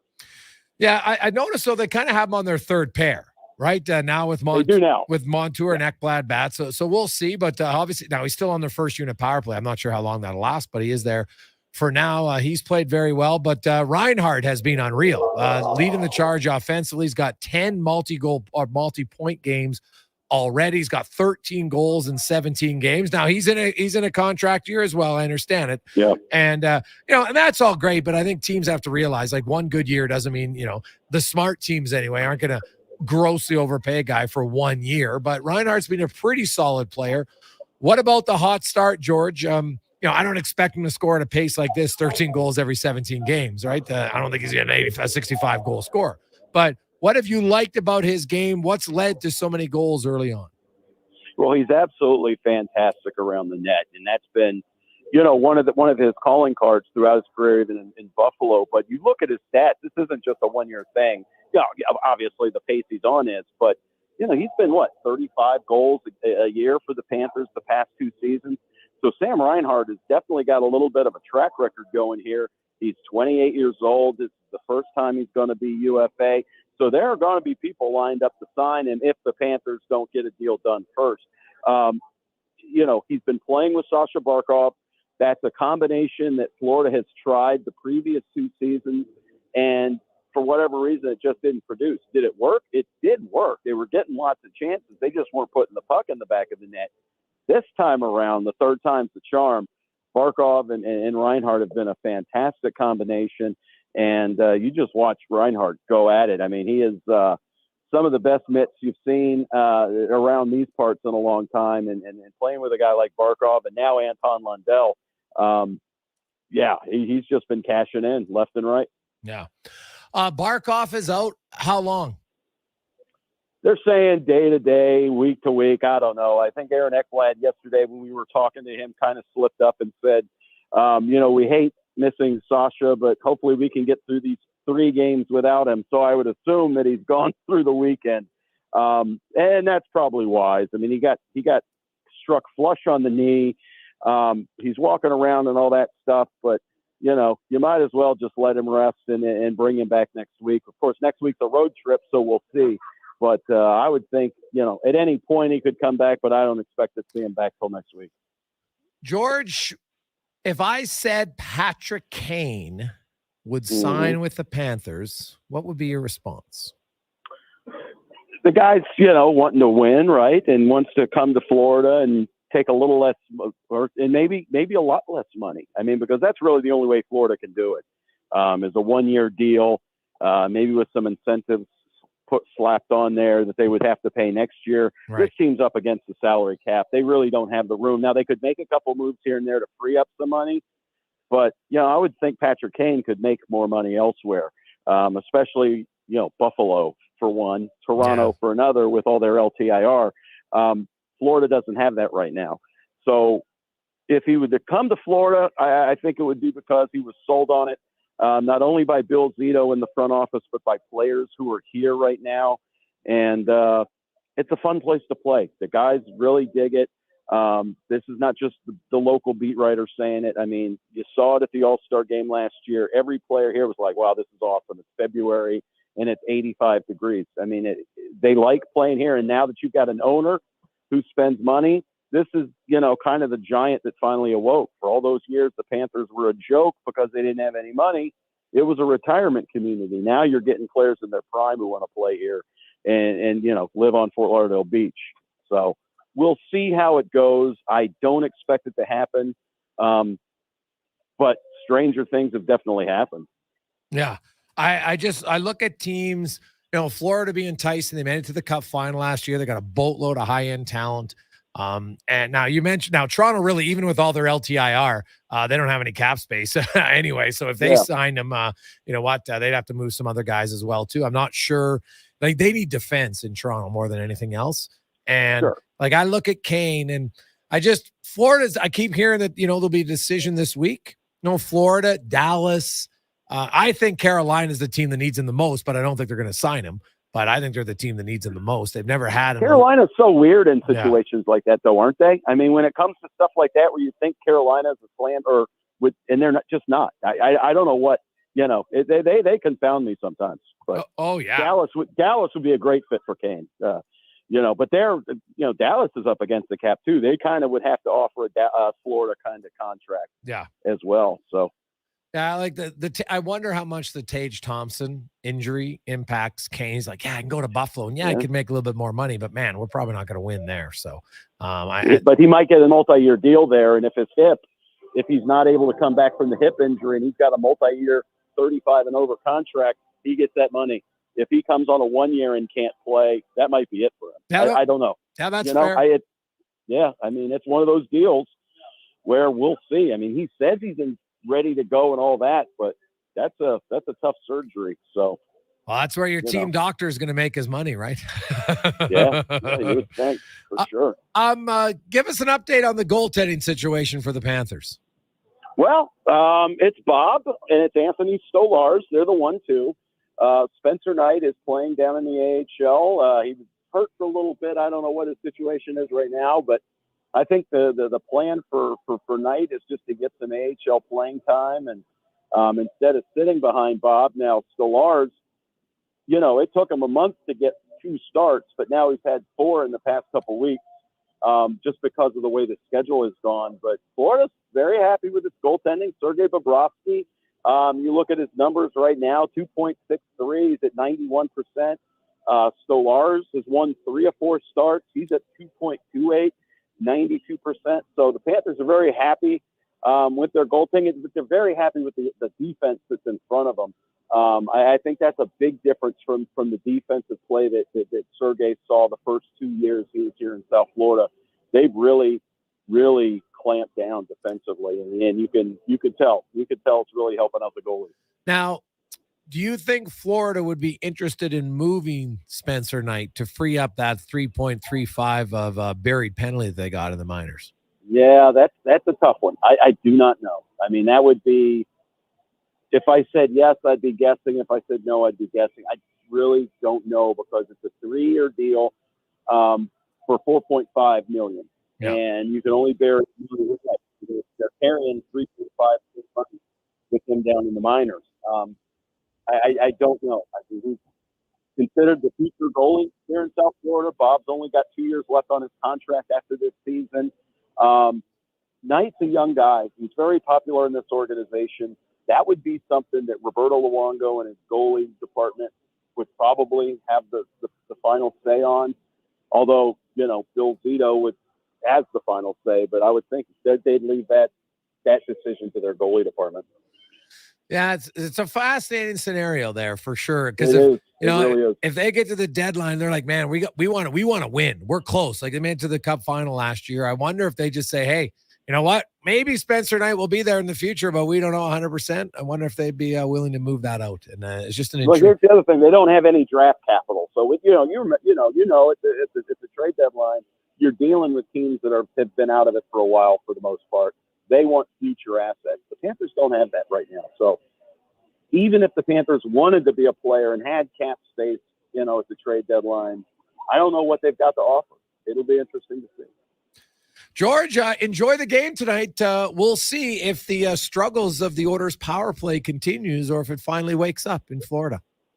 All right. Good talking to you. That's George Richards, a longtime beat reporter for the Florida Panthers. That Spencer Knight situation is a unique one for me to follow because, he's got a $4.5 million cap hit, but basically it's 3.35 dead space currently sitting in the minors. Now, if you're an opposing team, and I look at his numbers in the American League right now, he's played 7 games. He has an .899 save percentage. He's coming off a year off. So now's probably not the time. But if you get into February and Knight's looking like he's found his game and his trade value is higher, would they look in Florida to say, man, that's 4.5 mil. We could add quite a bit of player or two at the deadline and go for it. I could see it. Now, I know, don't text it. I'm not saying Spencer Knight's an option for Edmonton because the only way Edmonton could do that trade is if they get Jack Campbell. Well, that doesn't help Florida, right? They're actually, Campbell has a higher cap hit. So it wouldn't make sense for Edmonton. But for some other team, that's a guy to watch for. You want the Florida Panthers. They made it to the Cup final last year. A lot of people thought they were going to fall off this season. They haven't. So they feel, hey, we're in our window to win right now. And if Bobrovsky's still playing well, maybe it's something they consider. It's that's a fascinating one to watch for me around the league. Hey, Gregor, George kept mentioning money for Kane. Do you think that matters? Well, he's made a lot of money. Like he's made over I think 120 mil. I don't know the exact number, but I'm pretty sure it's 120 mil. Right, because he had like 10.5 on 8 years. So right there is 84. And then he had a 5-year deal. Was it 6? Yeah, so he's well over. So I don't think money would be his main motivating factor. I like at that, like you've made that much money in your career. Like, come on. He did bring up the point of, he gets 2 years guaranteed. But if you believe you can play and you feel confident, then you're not signing for the money. You're signing for the chance to be on a competitive team and have a chance to win. There's no guarantee. Now, I do know, family plays into it, and coming home to Buffalo there's, I think, a big emotional connection there for sure. And think about it. If Patrick Kane comes back to Buffalo, signs a multi-year deal. Now, with Tage Thompson out this year, it might not happen. But if next year they make the playoffs for the first time in 14 years and Kane's playing a big role in that, it just, it's a cool local kid story. But I've said all along, I think Carolina is the team who needs them the most. My understanding is they're not interested, which is odd to me. But I'm telling you, the Florida Panthers, don't sleep on the Panthers and Patrick Kane. Dallas is another team. Colorado, I think, is looking at him hard. So we'll be fascinated. Trust me, there's a lot of suitors, especially if you get that guy at a cheap deal. Even if his hips don't pan out, who cares? That's what the benefit is of getting him. Quick break. We'll come back. We got more on Sports 1440. Jason Gregor, Connor Halley with you. We have a Help Your Neighbor winner coming up after 4 o'clock. We got Spector a little bit earlier today, Kevin Woodley, and much, much more. The Jason Gregor Show on Sports 1440 live on Owners Nation YouTube, presented by PlayAlberta.ca. Some things just work together. Sticks and pucks, cleats and AstroTurf. Your love for the game and Papa John's passion for better ingredients. Better pizza. Nothing pairs with the game like Papa John's. Crafted with signature sauce, toppings, and original fresh dough. They're the champion of pizza. And now you're the champion of winning deals. Just order at papajohns.ca. Use promo code SPORTS20 and score 20% off any regular menu price order. Better ingredients. Better pizza. Papa John's. That's Sports 20. Action Electrical is expanding throughout Alberta. With the recent acquisition of Big Hill Electrical Services in Cochrane, Action Electrical is the most diversified electrical contractor in Alberta. What does this mean for Action Electrical and Big Hill Electrical Services? It means that they are able to support their clientele all over Alberta with the same high level of professionalism and integrity. From conception to completion and beyond, throughout Alberta, contact the professionals at actionelectrical.net today. That's actionelectrical.net. You've got a go-to coffee spot, a trusted barber, even a lucky game day jersey. But when it's about looking your absolute best, there's only one name you need. Mr. Dirk. Family run since 1939. We're experts in crafting impeccable tailor-made suits and offering a wide variety of everyday styles. Pair that with personalized one-on-one fittings and the convenience of on-site tailoring. Mr. Dirk elevates your style game. Visit our Edmonton store or explore MrDirk.com. Score big on style with Mr. Dirk. Your furnace is broken. Legacy Heating and Cooling will give it a good talking to and make it smarten its act up right now. Call Legacy. Call Legacy. If your furnace is disobedient and refuses to heat. Call Legacy. Call Legacy. If you just want some peace of mind this winter. Call Legacy. Call Legacy. Plus, Legacy never charges overtime rates. Always call Legacy Heating and Cooling. Our cars are our lifeline, and every now and then we need to take care of them too. Cochrane's Automotive services your vehicle with pride. When you need to fix it up, bring the whole family fleet. Junior's WRX, Mom's MPV, Dad's 1500, or even Grandpa's old 88. All makes and models are welcome. Trust Cochrane's Automotive to professionally repair your family's pride and joy. They've got you covered for Volkswagen diesel timing belts too. Call 780-452-5001.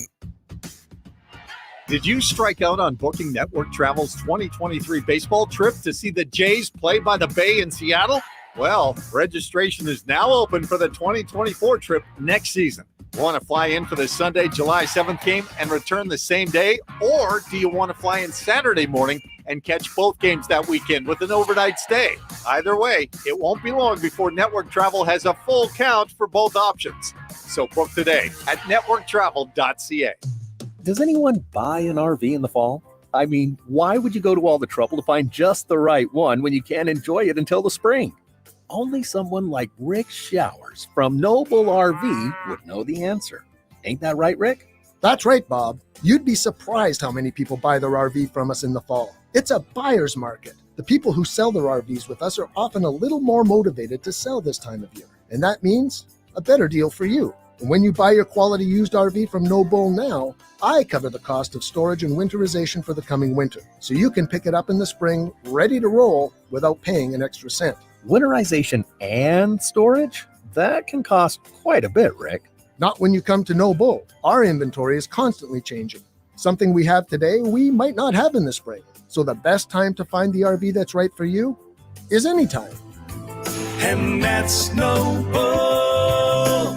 NoBullRV.ca.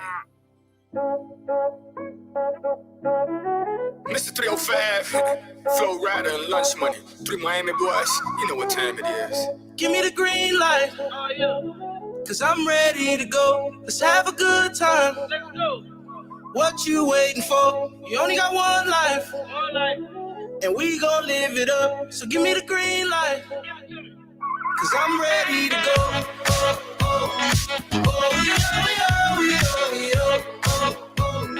Portions of this hour brought to you by eWell. From LED lighting audits and retrofits to design build distribution systems, eWell services can give you the edge you need to impress your clients. EWEL.ca.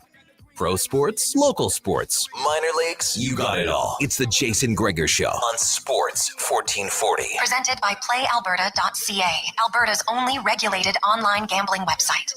Rock that, mommy. I do what I say and say what I mean. Now let me jump in between. I'm getting loose in this thing, like OJ the juice in this thing. Feeling like left eye, boy, I burn a roof in this thing. I got all the women getting naked, feeling like Luke in this thing. Think it's a game. Now I got the green lit and the green right. All I need is mommy for you to give me the green light, so I can run through it like an easy pass. Find a G-spot and step on the gas. Give me the green light.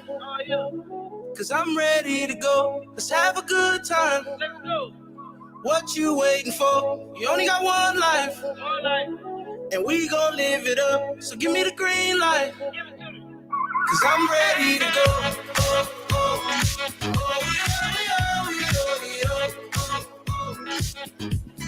Cause I'm ready to go.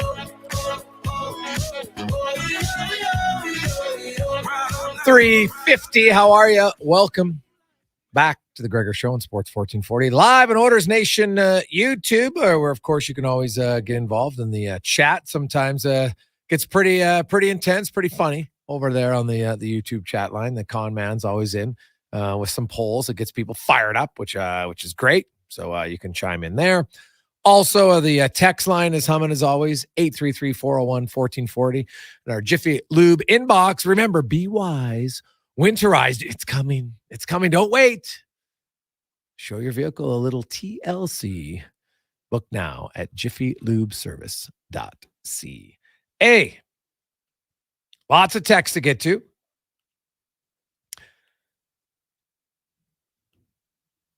Hey, guys, when they pay out Campbell, where does all that money come from? Well, if you pay him out, and let's say you bought him out, he would then, the remaining dollars, which he was owed originally $13.5 million, he would be owed 2/3 of that in actual cash, and then it's split out over the next 6 seasons, and Edmonton pays it. Now, he can be a free agent, go sign somewhere else and get a new contract, but then Edmonton would still owe him, like the first year, they would owe him 1.1 in cash, then it's 2.7, then it's 2.4, and then it's 1.5 million in actual dollars in each of the last 3 years, and he would get paid out just like any normal player would every 2 weeks during the season. So that's how it works. It's not a lump sum that you have to pay out at that point. So, hey guys, if what about Halak? Like I've said earlier, I'm not. Yaroslav Halak hasn't played a game in the American League. He's on a PTO. He's skating. He's taking shots in practice. But now, I guess if Calvin Pickard, who, let's be honest, Calvin Pickard's a pretty big wild card, right? Hasn't been a regular NHL goalie for 7 years. He's made 19 starts in the NHL. He's made 30 appearances in the last 7 years. Prior to that, in his first 3 years in the league, he was pretty solid. He had a .914 save percentage and 74 starts, 86 appearances. It's pretty good. Now he was just a full-time starter one of those years, and then a backup and playing 30 games and a few others. I think it is incumbent on Holland and Jackson to find someone that can relieve Skinner. And if you look out of every 10 games, how many do you want to back up playing? For sure, 3 down the stretch. And probably 3 and then 4, maybe once or twice out of 10. That's what you'd like. So they got to have a guy. Now, do they believe it's Pickard? I don't know, but that's who they're going with tonight. This can't, last much longer, in my opinion. They've got to find a way to rectify the goaltender situation. No question. They have to. Hey, guys, you think the Oilers make a move before Christmas from Trev? Yeah, I do. It might not be a major splash move, but I like, maybe I'm wrong. Like, hey, maybe Calvin Pickard's going to be that surprise story, and we've seen it from goaltenders before. But we've also seen from goaltenders who they tried and it doesn't work. So Edmonton, like, look at the games against Seattle and the Islanders. You don't need a goalie to steal you games all the time if you play sound in front of them. And I think the Oilers are capable of playing sound. Now, there's going to be moments where you need a big save, no question. Every team does. Right? Tampa Bay had the best goalie in the league. You don't think they ever relied on him to make big saves? Damn right you did. So you need your goalie to make some big saves at key times. But I think lately, if you look at their last 4 games, what is the one consistent in those 4 games? They need more from 97. I get that he's hurt. I get that he's not 100%. But to me, that doesn't matter. Like, he's playing. If he's not 100%, then why are you playing him 20, 22, 23 minutes a night? Right? Why are you? Like, their power play, because I don't care how banged up you are, on the power play, they should be able to contribute more than they have. They're 11.6% on the man advantage their last 13 games. That's the first unit. The second unit has scored goals, so that means the team percentage 18. But the actual first unit over the last 13 games, and you know what? Draisaitl, 1 goal. Nugent-Hopkins, no goals. McDavid, no goals. On the man advantage. They play a lot. This has been the best power play in the NHL the last year ever. The last 4 years, the best combined, 29%. They're good, but right now they're not. And even when they won those 3 games, their first unit power play wasn't producing a whole bunch. They need more, right? And I don't think it's unfair to say and ask that they need more. Hey, guys, if the Oilers told Campbell he'd be in the minors long term, do you think he would retire from Paul? No. He's owed $15 million in cash, Paul. Trust me. Playing in the American League is not that bad for $5 million a year. Guys would do cartwheels to do it. He'd be relaxed. All right. Now I know where I'm going to reside for the next 3 years. No problem. I'm making $15 million down here. Great. No, not even a question in my mind that he would do that. Why would he? Right? There's no there's no reason to do it. So that's not an option. I do think though they have to figure it out, but it's probably not one that happens until, I think, like Jack Campbell. And I talked about it earlier, and I asked the question. We got lots of texts. I want to get to those because we asked the question, would you in the summer buy out Jack Campbell knowing the cap savings, right? It's the first year, it's 3.9, but then that's always less because you got to replace him with someone. So even, let's say they replace him with a $2 million goalie just because it's an easy number, right? Well, then it's 1.9 million savings on the cap hit, right? Because you're going to what the cap hit would be on the team plus what your new replacement is. That is always part of the equation. Or would you be willing to trade him knowing you're giving up a first-round selection or maybe more? Because, like, I don't think you can convince a team to take Jack Campbell where he's owed $13.5 million. Right? Because his cap hits $5 million, but that, to me, a team that's taken on Jack Campbell, it's more about is the owner willing to pay out $13.5 million? Is one first-round pick worth that? I don't think so. I really don't. I could be wrong. But, man, I'm a GM of a rebuilding team, and I go to my own, hey, you know what, rebuild. We're going to get a first-round pick. Okay. Where do you think that pick's? Well, it's probably going to be like 24th to 32nd. Okay. And how much do I got to pay? $13.5 million cash. It's a pretty big matzo ball. Like, I know these guys are rich owners. But the old adage is, most guys who get rich don't get rich by just blowing money. That's a lot of money to blow, man. $13.5 million for one first-round pick. I think it's going to require more than that. Would you do 2? Right? Would you do 2? Just because the problem with that is that's draft capital that you were hoping to use to acquire a player to help your team.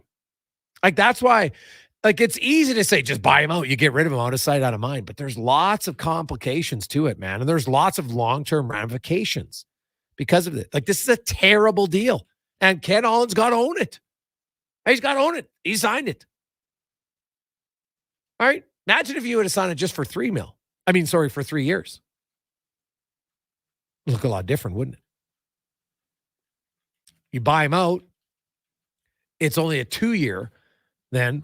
And the first year you're saving space. The next year you're losing it. Or to convince a team to take a guy for 1 year, if he's owned, even if it was $5 million or maybe it's 4, because usually, it's rarely all even across the board. At least that's plausible. But you're talking $13.5 million. Hey, guys, can they send Campbell to ECHL? No, he's got an AHL. It's a 2-way deal that he signed, not a 3-way deal. So, no, they cannot. And, come on. He can play in the American League. Although right now he's struggling. No question about it. Coming up, we'll get to the Con Man of Sports 1440 update. And then after that, the big draw. Now, I'm excited. I'm nervous. Because somebody is going to have their name drawn and some good prizes for them. But more importantly, they're going to be able to change someone's life with a brand new furnace. That is coming up after this Sports 1440 update, brought to you by Fountain Tire. And the Road Ready sales event is on right now, where you can get $225 off select tires and an additional $50 off when you book a service today at fountaintire.com. Some restrictions apply. This is a Sports 1440 update. It's game day. The Oilers in action down in Florida, taking on the Panthers. Puck drop just after 5 o'clock in this one. Calvin Pickard will make his debut for the Oil between the pipes. Elsewhere, the Bruins in Tampa. Preds host the Avs. Rangers taking on the Stars. The Kings travel to the desert, taking on the Coyotes. Canucks host the Sharks. And the Flames up against the Kraken. In the NFL, Week 11 wraps up as the defending Super Bowl champs taking on the team they beat in the Super Bowl. Chiefs, Eagles. That'll get going at 6:15. You can watch that one with me at the Manning Canadian Brew House for your chance to win a trip for 2 to the Super Bowl in Las Vegas. In the association, the Heat in Chicago. Timberwolves host the Knicks. Kings taking on the Pelicans. Clippers travel to San Antonio. Warriors host the Rockets. And the Celtics taking on the Hornets. One game in the AJ this evening. Okotoks in Calgary. That'll get going at 7 o'clock. Coming up in hour 3 of the Jason Gregor Show, we'll announce the winner to help your neighbor. We'll also ask 5 questions and be joined by Mark Spector of Rogers Sportsnet. I'm Connor Halley. This has been a Sports 1440 update. Sports 1440, a Stingray radio station. CKJR broadcasts from West Edmonton Mall and Wetaskiwin. Download the free Stingray music app and listen wherever you go. Winter weather is hard on your vehicle. Help keep it in top shape with Pennzoil Ultra Motor Oil from Jiffy Lube. Oil changes on your schedule and 25 bonus air miles with your Shell Go Plus app. Jiffy Lube, keeping you moving. When you call CBS, hello, Corporate Business Solutions. You'll speak with a real live person located right here in Edmonton. No 1-800 number, no call centers, no waiting on hold forever. Just trained, experienced, and local service technicians. CBS is Western Canada's largest Konica Minolta factory authorized dealer of multifunction office equipment, printers, software solutions, and mailing machines. Corporate Business Solutions, local service, local support, local always. Call 780-490-5600 or visit cbsca.com. Hey world, get ready to believe. At Oodle Noodle, we serve up world-class, worldwide flavors in our sweet, saucy, and fiery noodles. We believe in the power of nudes. We've got everything from saucy mac and cheese to sizzling pad thai to so many other unbelievable dishes sure to make you a noodle convert for life. You've got to taste them to believe it. Don't be a skeptic. The proof is in the noodles. Check us out at oodlenoodle.ca. Oodle Noodle. We believe in noodles. Hey, sports fans, we've got a clear choice for you. At Crystal Glass, we provide customers with the perfect glass for any job. From home to auto and even commercial, installation or repairs, we're your team. Call 310 Glass or visit crystalglass.ca. Crystal Glass. A solid financial plan is made up of more than just investments. Investments are an important part, but you need a more comprehensive approach. Andy Akel at Weird Pearson Akel & Associates Private Wealth Management understands that. He can help build a plan that includes retirement, estate planning, personal insurance, tax strategies, and yes, investments. Talk to him today and see the difference a real financial plan makes. Weird Pearson Akel & Associates. Call 780-988-4119 or visit weirdadvisoryteam.com. When you hand deliver a hamper to a family in need, everyone's heart fills with joy. Be part of the Holiday Hamper Program, a charitable experience unlike anything in Edmonton. Sign up to adopt a local family, fill a hamper with food and gifts, then bring it to their door and see the difference you're making firsthand. With the rising cost of living impacting so many families, the need has never been greater. Sign up for the Holiday Hamper Program today at holidayhamper.ca. When basketball legend Shaquille O'Neal joined the team at Papa John's, he brought some big ideas, but his biggest idea is the Shaq-a-Roni pizza. It's a massive pizza designed to feed big appetites and make a big impact. It comes with 8 foldable Shaq-sized slices, loaded with extra cheese and extra pepperonis. But what makes it really big is that for every Shaq-a-Roni sold through December 31st, 2023, Papa John's donates $1 to Second Harvest to provide 3 healthy meals to people and agencies in need. The Shaq-a-Roni is bigger than pizza. Get yours today for only $21.99, only at Papa John's. Your furnace is broken. Legacy Heating and Cooling will give it a good talking to and make it smarten its act up right now. Call Legacy. Call Legacy. If your furnace is disobedient and refuses to heat. Call Legacy. Call Legacy. If you just want some peace of mind this winter. Call Legacy. Call Legacy. Plus, Legacy never charges overtime rates. Always call Legacy Heating and Cooling. Why choose job site workwear for your Carhartt needs? We're your local, independent, Alberta-owned and operated experts. That's right. And with nearly 2 decades of experience, we know Carhartt inside and out. From outerwear to the legendary Carhartt A18, we've got you covered. At JobSite, you'll find the largest selection of Carhartt in the heart of Alberta. We're not just a business, we're a local tradition. Find your Carhartt at JobSite Workwear. Tough gear for tough jobs. Did you strike out on booking Network Travel's 2023 baseball trip to see the Jays play by the Bay in Seattle? Well, registration is now open for the 2024 trip next season. Want to fly in for the Sunday, July 7th game and return the same day? Or do you want to fly in Saturday morning and catch both games that weekend with an overnight stay? Either way, it won't be long before Network Travel has a full count for both options. So book today at networktravel.ca. Sadly, people you know will go hungry tonight. Your local food bank is like a beacon, reaching out to those in need, offering warmth, food, and hope. A single donation, a few hours of volunteering. Believe us, it's a lifeline. From the folks next door to the quiet cashier down the road, someone you know could be depending on a food bank. Visit foodbankscanada.ca and help them serve hope on a plate, because no one should weather life's hurricanes alone. Are you getting a share of the profits from your bank? Each year, Vision Credit Union returns about 75% of our credit union profits to our members through profit shares and cash dividends. Last year, our profit share payout was $14.25 million. That's a big cash infusion for our members and for rural Alberta communities. It's time you got your share of the profits. Find out how at whatsyourshare.ca. You know, I got into reffing for the excitement. He's going for the chair! Turns out wrestling is completely scripted. But you know what's exciting and unscripted? PlayAlberta.ca. With an all-new sportsbook, odds boosts, and betting on any game.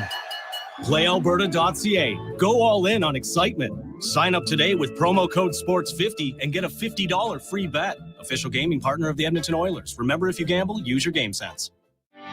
Looking to tackle your backyard projects with power and precision this fall? Look no further than Kubota compact tractors. Experience the perfect blend of compact size and unbeatable value with Kubota. Right now, take advantage of financing as low as 0% for up to 84 months and save up to $1,500 on select models. Plus, as the temperature drops, get ready for Alberta winters with confidence with Kubota Performance Match snowblowers, sweeper, and blades. Visit Edmonton Kubota today for details.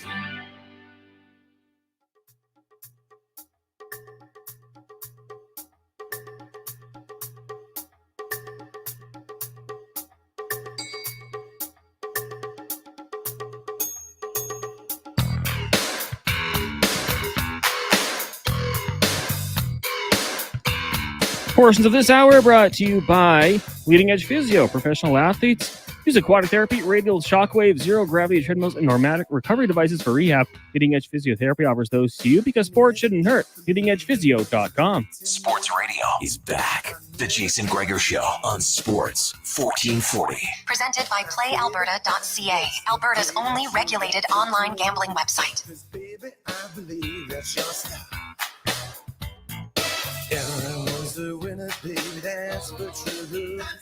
We continue on. Sports 1440. Jason Gregor Show. Also live on Oilers Nation YouTube. Presented by PlayAlberta.ca, where the Oilers are still getting lots of respect. Lots of respect to PlayAlberta.ca. Almost pick them slight underdog today in Florida, but not much. Now, the Oilers have won 6 of their last 7 games in Florida, and that's a team that, hey, that's a place they win. And you know what? You can't explain it sometimes. Some teams just have success in certain places. Like, why was Leon Draisaitl beating up Nashville for fun? Like, it doesn't make sense. Pecorino, it's UC Saros. He just lights them up. While the Oilers, they go into Florida, they have success. Winners of 6 of their last 7 games. Now, it is time for Help Your Neighbor. So we've been doing this for the last month, courtesy of Legacy Heating and Cooling. And we enter everybody in. People have had a chance every 4 o'clock hour to listen to the station and try to get in. And if they get in today, if we call your name, you will, of course, win the Google Nest or Ecobee thermostat, courtesy of Legacy Heating and Cooling, and a pair of tickets to the Oilers Wild game on December 8th. But then most importantly, you're going to gift somebody in your life. The person that, because you had to send in to Connor, so he would have it on our sheets. We have our draw box right here. You see the old 1440 draw box. And you had to put the name of the person before so we would know who it's going to be. Can't be someone that lives with you. They have to reside in Edmonton and be within, 100-kilometer radius of Edmonton. All right. They're going to get a brand new installed Goodman high-efficiency furnace, all the inspection fees, permit, all that, the thermostat, removal and disposal of old furnace, 5-year labor, 10-year parts, warranty, everything. All right, so here, let's do the draw. Good luck, everybody. Good luck. If I call your name, that means you have won. All right, so we're pulling it out. And it is Jeremy Locke. Jeremy Locke. Phone number 9391. So the con man will, we'll try to get Jeremy on the line. Big winner. Now, I know who he's, and we'll try to get the person he's going to gift it to because I know who it is here, but maybe they're listening, so I want to say. So let's get, Con's been working the phones. Here you go. There's his number. You can give him a call, Con man. See if he answers. All right. We do that. Get to a few quick texts. Hey guys, great show. Our GM's really messed up our goalie situation. I still think giving the Minnesota Wild a pick so they could get the Swedish blue chip goalie is going to be a nightmare that lives with us forever. Holland, the ex-goalie, has missed big time. How is he going to fix this? I'm not sure he can. He should be gone from Alexander. Well, hey, now the thing about Wallstead, we'll see. You know what? Guys playing well in the American League doesn't mean they're going to play well in the NHL. So I have no idea. I get why. I'm guessing their theory was we have Skinner and we have Rodrigue, and we think those two guys are developing. I'm going to guess. I don't know, but I'm going to guess that was part of their thought process. So, all right. Okay, Cons, yes. Hey, we got Jeremy on the line. Jeremy, how you doing? Good, Jason. Pretty good circumstance for Monday, I'd think. Oh, buddy, that's pretty good. So now You're Connor. So you have a brother. That's who you want to gift this package to your brother, correct? Yeah, absolutely. It's my older brother, so he'll be nice and surprised, hopefully, here. Okay, so he doesn't know anything about this. No, I have yet to mention it, so I'm kind of on pins and needles here. Oh, all right. Well, I think Connor Cons, you have his, now what's your brother's name? It's Evan. Evan, are you on the line? Yeah, I'm here. Evan, all right. So your brother Jeremy, he went into the concert here. It's called Help Your Neighbor. And he enters, he gets a prize for himself. He gets some tickets and some other stuff. But the main prize he has to give to someone. And so he put your name as the person that he is going to give it. Do you want to guess on what you're going to win? Man, the contests are always good that you run. I don't really have a clue. Maybe some tickets or some sort of event. No. Well, if you like event, this is more of this is a big event, I think. Jeremy, do you want to tell him or do you want me to tell him? I'll leave it to you, Jason. You probably have it better lined up. So, Okay. yeah. Well, Jeremy had told us on air that you're a single father of two, correct? Oh, that was the incorrect part. Oh. He's a father of two, though. Oh, okay. He's father of two. Okay. Yeah, father too. Yeah. Yeah. Well, he said you were in dire need of a brand new furnace. Oh, wow. Well, you're going to get a brand new high efficiency furnace from Legacy Heating and Cooling. You get the Honeywell thermostat. You get the removal and disposal of your old furnace, 5-year labor, 10-year parts, and a lifetime heat exchange warranty on your furnace. Oh, wow. That's awesome. Do you need a new furnace? Probably not at the end of the life, but you know what? We won't say no to a new one. I definitely could use it. So it's near the end, but it's not like it hasn't conked out on you is what you're saying. Yeah, exactly. Okay. Yeah, but you don't want to wait that long, I guess, right? No, not that long at all. Well, I guess you might have to owe your brother a case of beer or something. Yeah, maybe a couple. Oh, there you go. Good brother. Well, that's awesome, fellas. We like it. Thanks for listening to Sports 1440. Stay on the line so Connor gets all your information. And you guys got a brand new furnace, courtesy of Legacy. Perfect. Awesome. Thank you. Well, there you go. Just like that. It's good, good brother combination. Young kids, young family. I like his honesty. Well, it's not on the last legs, but yeah, we could use it. So that's a good sign. It's a really good sign. So we like it. Nice. All right. So thanks to everyone who entered into the draw. We had, there's lots of deserving people we know out there. Obviously, there's many that we would love to give it to, but I can't get everyone all the time. So thanks everybody who listened and entered, and some heartwarming stories. I made Connor pick this year because always tough because there's so many people that are like, God, he's really deserving. So Con Man was the one who picked the name beforehand. Well, I should say he put I put my hand in the thing, but Connor actually was the one who picked it out first, if we're being 100% honest, because we have to do it beforehand. Otherwise, we never get the people live on air. So Cons picked it out and then gave me the name. Cons, were you nervous? Because last year I did it and I didn't I shouldn't say I didn't like it, but you're just like, man, there's so many willing people, deserving people. Well, I mean, it started, Gregor, throughout the entirety of this contest. I know a lot of times we did code words, but we also did people that could deserve it. And some of the stories, it's just it's heart-wrenching, right? You want to be able to give away 10, 15 to people around the city that could potentially need a furnace this season, especially as the temperatures are getting closer to dropping. But glad it's going to go to someone in need for sure. And but yeah, it's tough because you want to make sure it goes to someone who really could use it. I get a little choked up. I get it because you deal with them more, so you interact and you talk to them a lot off the air, to a lot of the winners. And so Cons, I think, really feels how many people are deserving of it. So a big shout out to Bobby and Steve at Legacy, because they're the ones. This was their idea. They came up last summer. Not last summer. I guess that was the summer of 2022. And I went for lunch with Bobby. He was talking about how he wanted to do a giveaway. And I said, hey, man, I just want to give away a furnace. Kind of a cool idea. And I thought, well, that was awesome. But the thing about giving away a furnace is, like, what if you just have a new house, right? And then you get the furnace. Well, you don't necessarily need the furnace. So we brainstormed and we came up, well, what if you get to pick somebody? Because usually you're going to know somebody who needs a new furnace or is on the brink of needing a new furnace.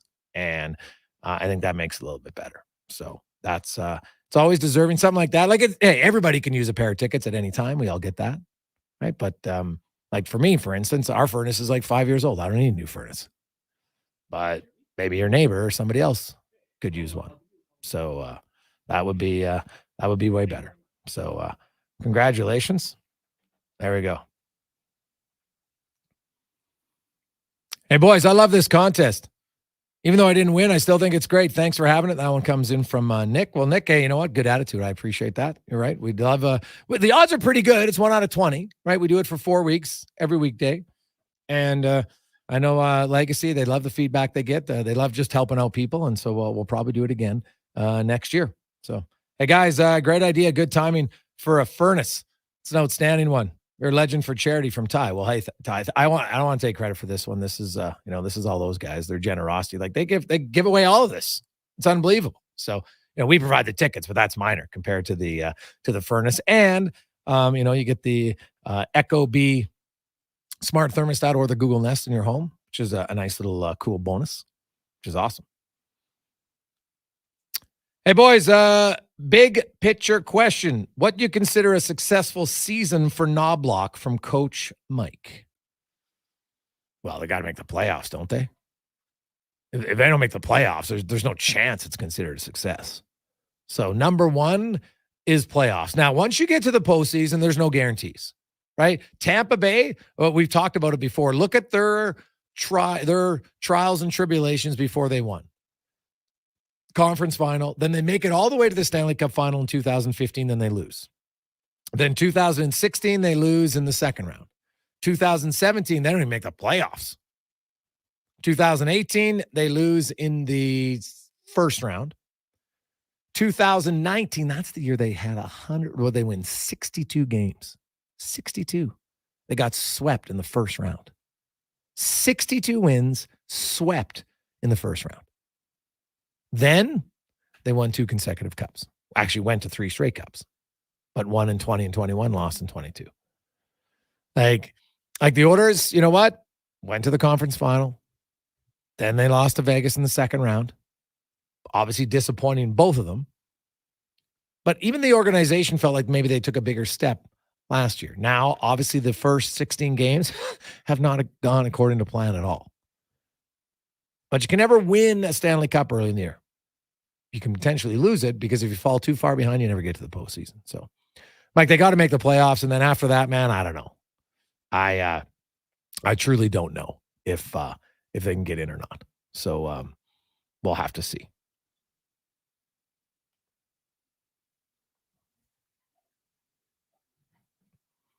Quick break. When we come back, Mark Spector will join us from Florida. He had a sit-down chat with McDavid and Draisaitl, talking about something that I don't think anybody thought you would be talking about 16 games into the season. The Oilers' power play struggling mightily. Connor McDavid being less than a point-a-game player. Draisaitl fanning on one-timers left and right. What's going on? We'll find out next on the Jason Gregor Show, presented by PlayAlberta.ca. You've got a go-to coffee spot, a trusted barber, even a lucky game day jersey. But when it's about looking your absolute best, there's only one name you need. Mr. Dirk. Family run since 1939, we're experts in crafting impeccable tailor-made suits and offering a wide variety of everyday styles. Pair that with personalized one-on-one fittings and the convenience of on-site tailoring. Mr. Dirk elevates your style game. Visit our Edmonton store or explore MrDirk.com. Score big on style with Mr. Dirk. It's simply the best time to buy. The Black Friday event is on right now at Volvo Cars Edmonton. You'll save up to a game-changing $7,500 off your purchase or finance as low as 1.49%. Choose from a winning selection of 2023 cars and SUVs like the sleek S60 or the roomy and comfortable XC60s and 90s. Black Friday is on now at Volvo Cars Edmonton, Canada's only 12-time Volvo Excellence Award winner. Visit 1205 101st Street Southwest or chat online at volvocarsedmonton.com. Edmonton's premium live music and party venue is On the Rocks. Check out Bingo Tunes on Monday. Perform on the best stage in town with karaoke on Wednesdays. Learn how to salsa with Salsa Rocks on Thursdays. And every weekend, OTR goes live. With your favorite bands on the OTR stage and DJ Kenny K. For everything that's going on at On the Rocks, give us a follow. Facebook, Instagram, or Twitter. At On the Rocks, EDM. Eat well, party hard. On the Rocks. On the Rocks. On the Rocks. Open every day till 2 a.m. Thinking about solar power? Action Electrical wants to eliminate your entire home or business power bill and keep more cash in your pocket. With effective paybacks in 5 to 9 years, give solar a chance with Action and put your lazy roof to work. Alberta is the second highest province for the amount of full sunlight hours, and with system life exceeding 25 years, solar power is like a McDavid draft pick. Still have questions about solar power? Contact the professionals at actionelectrical.net today. That's actionelectrical.net. Hey everyone, it's Kelly here from United Sport and Cycle. United's annual Black Friday sale is on now. Save up to 60% off throughout the store on great gift ideas for the sports fan on your list. United Sport and Cycle, your Santa's workshop for over 95 years. It's a triumphant return to the airwaves. Hi, I'm Colin from Cantork, and this is a great call. Cantork proudly continues our partnership with Jason Gregor, eagerly rejoining his team on Sports 1440. Are you ready to light up your game like Edmonton lights up the ice? Then choose eWell. Electrical Wholesalers Edmonton Limited offers lightning fast service. Just like your favorite forward, they deliver your electrical supplies in record time. Plus winning quality, they only stock the best. And don't forget about their all-star support. When it comes to customer service, they're the playmakers. So don't sit in the dark. Make the power play and visit eWell today. Online at ewel.ca, where excellence in electrical meets the heart of hockey. Weiss Johnson, whoa. Hi, Dennis from Weiss Johnson. Can you believe that summer is over and fall is here? With that in mind, we are offering free furnace upgrades from Daikin, should you be looking to get a new furnace. This means getting a better model of furnace that provides you greater comfort at a lower price. Plus, Daikin has the best warranty in the business. There's never a better time to get a new Daikin furnace from Weiss Johnson. We know how important a good furnace is in Edmonton, so don't procrastinate as this is a limited time offer. Visit wjaheats.com today. At The Brick, we're not just proud of this city and its rich sports history. We're proud partners of it. The Brick started right here in Edmonton over 50 years ago. And when we're not cheering on the Oilers and Oil Kings live at the game, or the Edmonton Elks under the bright stadium lights, we're in our stores, providing everything you need to cheer them on in your home. The Brick, supporting Edmonton sports teams and fans since 1971, saving you more.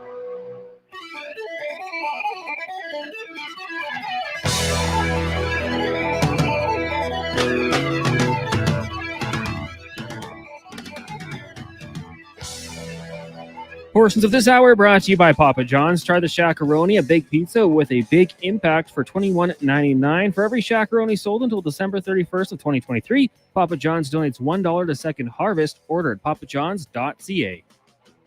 Pro sports, local sports, minor leagues, you got it all. It's the Jason Gregor Show on Sports 1440. Presented by PlayAlberta.ca, Alberta's only regulated online gambling website. A friendly voice, a companion unobtrusive. Plays that song that's so elusive, and the magic music makes your morning mood.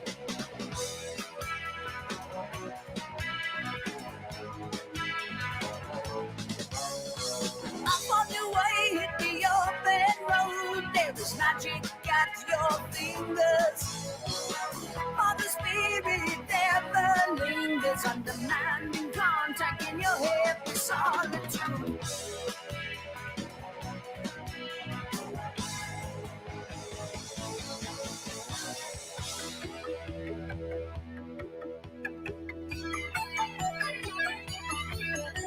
Invisible airwaves crackle with life. Right intent on bristle with the energy. Emotional feedback on a timeless wavelength. Bearing the gift beyond price. Welcome back. Game day on Sports 1440 live in Oilers Nation YouTube. It's the Oilers versus the Florida Panthers tonight. And of course, if you missed it, Calvin Pickard will get his first start in goal for the Oilers, his first start in the NHL since January 28th, 2022. So, you know what? It's been a while. He has made 19 starts in the NHL in the last 7 seasons. So not a let's be honest. I don't think this is the long-term answer for the Edmonton Oilers. I hope I'm wrong. I hope this is a guy who's a surprise for sure, but we'll see. He will be tonight. And actually, you know what? I'm gonna see if Spec knows the answer to this question. I will see if Spec knows the answer to the question, or if any of you know the answer to the question. Let's get to the Spec Report now, brought to you by GS Construction. They're hiring, looking for great workers. If you're looking for a stable job for a stable company who's celebrating their 50th year in business, it's a perfect time to get in, baby, if you love parties. And a great company. Go to Indeed.com and look up GS Construction as Mark Spector from Rogers Sportsnet joins us. Spec, how you doing? Hey, not bad. How you doing? Oh, good. In the press row. Press row, baby. You ready to go? Let's do it. Start the game now. I'm ready. Let's see how much you know about the history of Edmonton Oilers goaltenders. Tonight, Calvin Pickard will get his first start as an Oiler goaltender. Do you know he would be number blank as far as goalies to ever start a game in franchise history? How the hell am I supposed to know that? What's your guess, though, for fun? I don't know. They've been around for pushing 50 years. If you count are we counting WHA or NHL? Nope, just NHL starts. Okay, 45 years. Let's say if it was 2 a year, it'd be 90, but they haven't used that many. I got 46. Well, close. He will be the 55th goalie to start a game, and he'll be the 62nd to play a game because Matt Berlin, Tyler Bunz, Yan Denis, Stephen Valaquette, Wayne Cowley, Mike Greenlay, Marco Barron, they all played games for the Oilers 1-4, but never started a game for the Edmonton Oilers. So, he'll be the 55th goalie to have a start. They've had 34 goalies start at least 10 games, so not a whole bunch. Tell me if it gets too loud here, but I got a skill testing question for you. You ready? Sure. What does Calvin Pickard's dad do? Oh, geez. Now his brother is also a goalie. Let's say Calvin Pickard's dad is a marine biologist. No, he's an air traffic controller, which I think may give Calvin Pickard a little easier time recognizing what the Oilers are doing in their own zone some nights. It's funny. That Tampa Bay game, Spec, to me, that's a blow. They should have won that game. They were dominating for the first 40 minutes. And I know you sat down with McDavid and Draisaitl. I wrote about it today, how it's funny to say, but the power play is killing this team right now. The first unit's 11.6% in their last 13 games, man. Like, in your conversation with those two, what's gone wrong offensively? They wish they knew. I went into it with Connor, and to be honest, I didn't use it in my copy because it was, that kind of stuff is pretty tough to write. But he was talking about the PK units that are playing against them, and they're doing something called a 3-up. Yes. He's calling it a 3-up. And the gist of it is, how, McDavid would curl on the left-hand side as you're looking at the goal. Bouchard would hit him just as he's curling, and he'd take the puck off the top of the left circle and be going down towards the net with speed. He calls it going downhill, right? They call that going downhill towards the net. They've taken that away to a great degree. He gets that puck, and there's someone standing in his face. Obviously, they've taken away the cross-ice pass to Draisaitl because they're just not pulling that off much. So, he said it's very effective, and it's up to us to figure it out. He said we've had some luck against it, but we haven't had enough, and we got to get better at it. He knows. They know, man. And I'm going to tell you, the big guys, I sense they almost feel a little guilty after a game when you get 3 goals by fourth-line guys and 1 by a defenseman, and you lose when you score 4 in the road because none of the big guys with a power play got anything done. They don't like the feeling, McDavid and Draisaitl, that they were the guys that didn't hold up their end of the bargain. They're not used to that feeling, and they don't like it much. Yeah, no, I think that's totally valid. And, the odds would tell me eventually it's going to get going. Spec. The other thing is Leon Draisaitl is fanned on more one-timers this year than I think he did all of last season. Any answer to that? No, you know what? I said, basically asked about that. He said, look, obviously I want to hit those and I want to score on them. I mean, that's self-evident. But he said, which I thought was interesting, he said, I'm more concerned with the rest of my game. He said, how much I have the puck, how I feel when I have the puck, what I'm doing with it. He can, we've watched him. This is one of the best passers in the league. His passing game has been very average this year. And I think the other thing we haven't seen, Jay, that I've always admired about his game is he controls the speed, right? He gets the puck. He shows you his back. He makes that spin move. You're looking at his back end, and he's able to hang on to the puck, rag the puck. He's the guy that dictates how fast the game's going to get played at. We haven't seen much of that this year. Guys are getting the puck off him. He's not screening them off. So his passes aren't working. Guys aren't as open as they used to be. So don't ask me what the answer is. I can only tell you what the problems are, but that's the problem right now. Yeah. Oh, no, 100%. And so they got to figure it out. I love what you said. Like this, hey, it's a game of adjustments, and you've got enough skill that the Oilers power play needs to figure it out. It's just that simple. So, I kind of look forward to seeing what they do. Florida Spec a team, I guess a little bit of a break because there's no Barkov tonight. He's injured, but man, Reinhardt's playing out of his mind. They got Montour and Ekblad back. They got a really good top six right now. Like, this will be a tough test. But the thing was, like, I thought Edmonton actually played really well for 40 minutes, and then kind of the wheels fell off a little bit in the third period. But that game should have been over after 40 minutes. So starts have been the one thing, Spec, despite their terrible record. Their starts more often than not have actually been pretty good. Yep. Now they've started well this year for most of the year. Woodcroft used, on the few wins that they had this year, he would use the word mature. I thought that regardless of what happened in the first 40 minutes the other night in Tampa, you're leading 3-2. Yeah. Right? So I thought you would see a mature Oilers team come out in the third period, limit chances, right? Try to exploit the other team when they're pressing and walk away. If you win 3-2 or 4-2 in an empty netter, that's what a mature team could have done. And they didn't look very mature, man. They gave up 3 goals in an empty netter in the third period.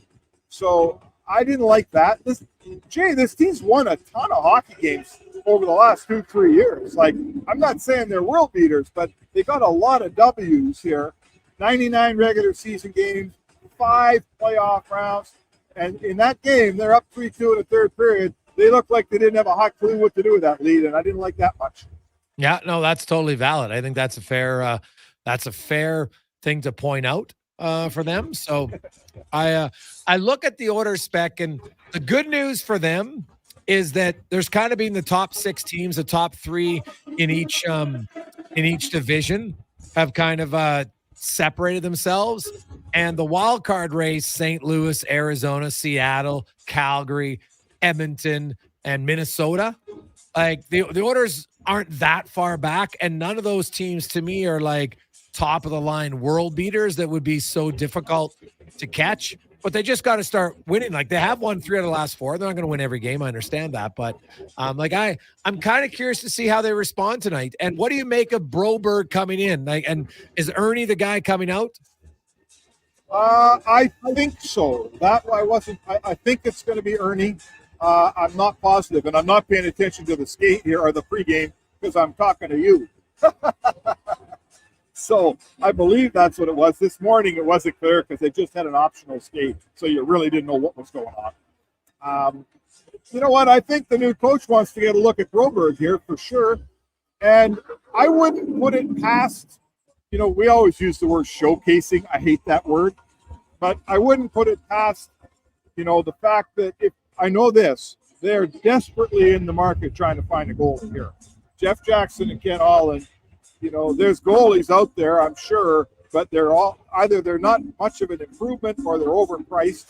And I'm not so sure that Broberg might not be one of the guys you got to give up to get him. So probably you should play this guy a little bit, get him playing. And I'll tell you this too, Desharnais not been bad, but he's not I think that Broberg should get a chance to supplant Desharnais. Desharnais hadn't been that good. Yeah, no, that was exactly my point. The fourth line played quite well. Why go 11-7? I just would have said, hey, sorry, Vincent comes out, Broberg comes in. They obviously like Desharnais on the penalty kill is what I'm guessing why they're going to keep him in. And maybe they're right.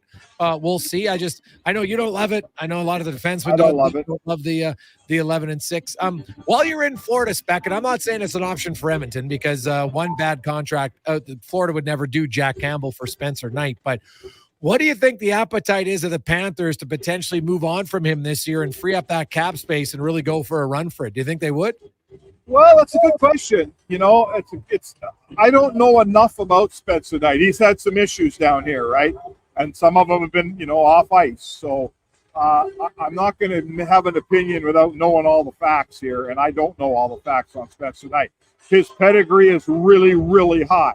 This kid was supposed to be the goalie of the future, and they was going to allow them to try to move on from the contract they were going to be moving down here, Jay, was Sergei Bobrovsky, not Spencer Knight. Now, all of a sudden last year, Bobrovsky appears out of nowhere like like a ghost, right? The guy was nowhere for forever, and then he takes him on a Stanley Cup run. So I don't know.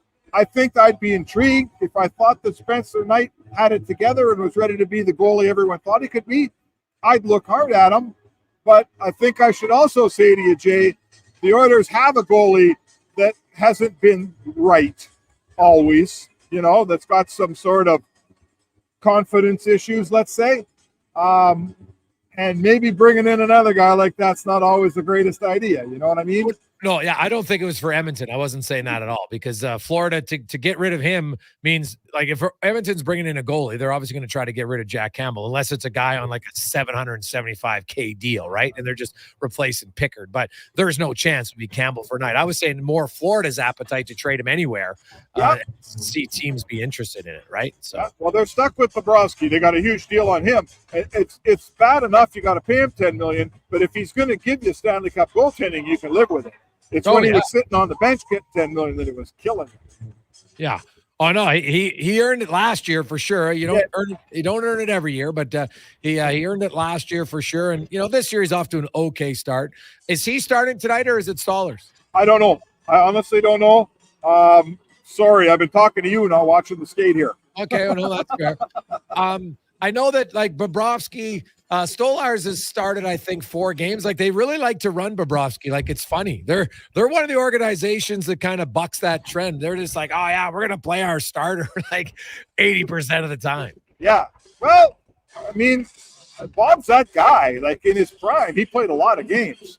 So you know what? If he can handle it, I think what we're seeing in Skinner is what we saw in the playoffs last year. Is the guy who gave you 3 real good games, and then the 4th one was kind of not real good. So. That's why I'm looking down at young Cal Pickard in the pipes tonight. And you know what? I think I'm pretty sure Pickard can give you 1 good game, right? I think he can give you 1 good game. The thing about a guy that's in the minors is you can't ask him to play 2, 3, and 4 good games. They don't need that from him, but tonight they need 1. Yeah, that's totally fair. And it is Bobrovsky who's going to get the starting goal. It is, okay. Connor Halley was looking it up for us. So Mark Spector joins us live in Florida, the Oilers and the Panthers. Did you get any sense why, like, Raphael Lavoie's spec was sent down? Is just because they want him to play and they're just going to run, I guess, obviously 11-7 or 12-6? Was that they just didn't want to carry the extra body? Because it's not really a cap thing anymore when they got guys in LTIR. I think they feel like they got enough guys and they don't want him hanging around here on the 4th line or in the press box, and I think both of us in this conversation would agree with that. I know there's people that say get him up on the 1st line, and I guess if the Oilers are willing to do that, he'd be here. But having a prospect and a young guy sitting on your 4th line or in the press box doesn't make any sense. So I think it's the right move. This is a different team, Jay. Like, if everything was right here, their 4th line would be like, Janmark would be on it. Derek Ryan would be on it. And then who? Like Adam Ernie or Sam Gagner, right? That's kind of your 4 4th liners here, aren't they? Yeah, probably. Although Hamlin's is a center. I kind of like his speed. Well, I got to, sure. But then there's Hamlin, too. And, I mean, nothing against any of those guys individually, but I don't see a 4th line there that I really love putting up Colasar and those guys, Carrier, those guys down in Vegas, man, that's a giant mismatch. So they got to figure out a fourth line here. And right now, I don't think making Lavoie part of that salad is doing anybody any good. You're probably right. Spec, enjoy the game. We will. Are you flying out tomorrow or what? Yeah, the Oilers are taking a day off tomorrow. I will have a really highly compelling Q&A with the new coach, Chris Knobloch. I sat down with him yesterday. So read sportsnet.ca, find out how your head coach met his wife, among other things. And I'm flying into Raleigh tomorrow afternoon. The team will fly in there tonight, and they will not practice tomorrow. It is a NHLPA day off for the Oilers tomorrow. All right, Spec, enjoy the game. Hey, thanks, Jake. That is Mark Spector from Rogers Sportsnet joining us live in Florida. Now, I would agree with him that the makeup of a lot of those guys he mentioned doesn't match up against Vegas, and that's valid. So then I could look and say, well, Lavoie, because he's 6'4", might be one of the guys who does. So I get playing him more minutes, but maybe you just have to learn to say, hey, man, you're going to have to learn to play, and I got to find as a coach a way to get you 10 to 11 minutes a night. And that's what we got to do. I think there could be an argument for that. Right, like you look, Colasar became a better fourth liner. He wasn't a very consistent fourth liner early, but he became better. It's a real skill to be a consistent, contributing fourth line player. It is hard. You're playing 10 minutes a night. Some nights it's 7, depending on power plays and penalty kill, man. It's hard to get in the game. Really difficult. And the ones who can master that, man, that is such a skill. I think it's underrated and it's not necessarily because they're bad players. It's just because not everybody's going to get minutes, right? Like no team runs, hey, we're going to have 4 lines and everybody's playing 13 minutes. Like doesn't happen. Seattle came close for a bit, but then now look at them, right? Like everything was utopia last year for them.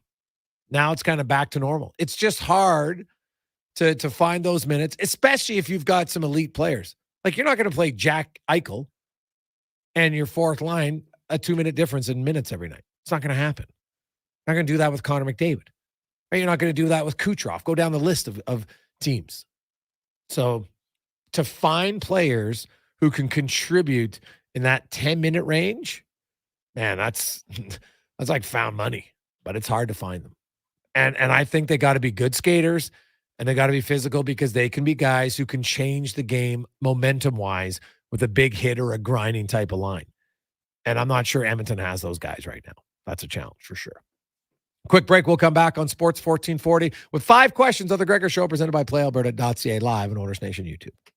Japa Machinery Group knows that XCMG may not roll off the tongue, but Japa's team will help keep your construction jobs rolling on time and on budget with heavy equipment sales and rentals. Visit japamachinery.com to find out more.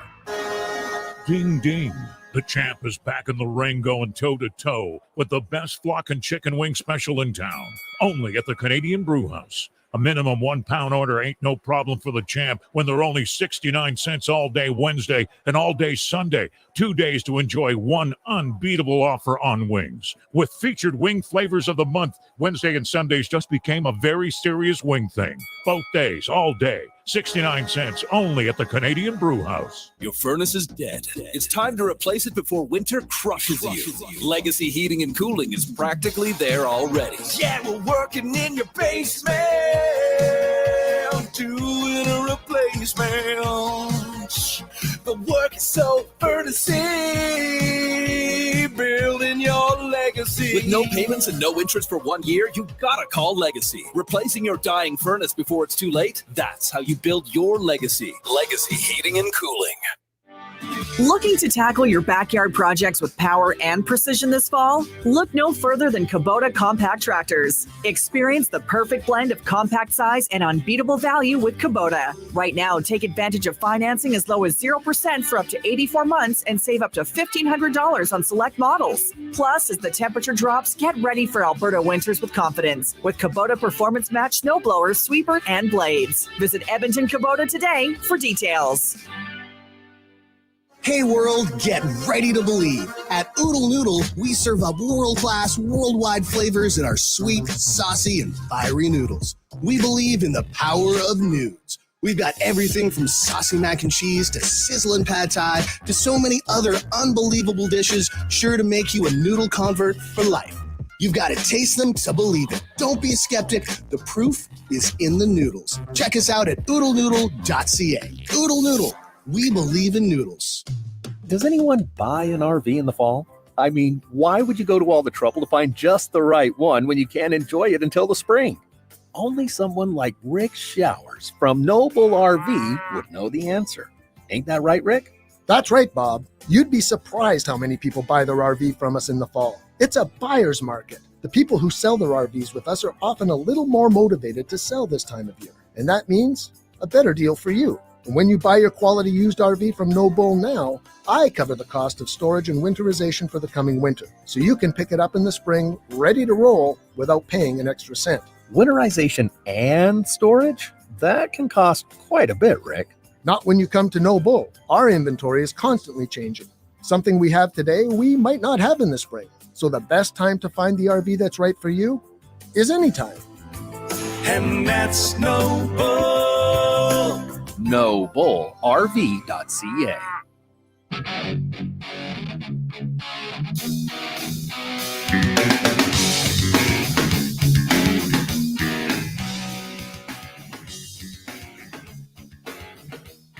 Portions of this hour brought to you by Cantork. They've continued developing tools and are excited to announce their newest design, battery-powered nut runners. 4 models from 500 to 3,000 foot-pounds with more on the way. Learn more at cantork.com. Hat tricks, touchdowns, and home runs. Get it all with the Jason Gregor Show on Sports 1440. Presented by PlayAlberta.ca, Alberta's only regulated online gambling website.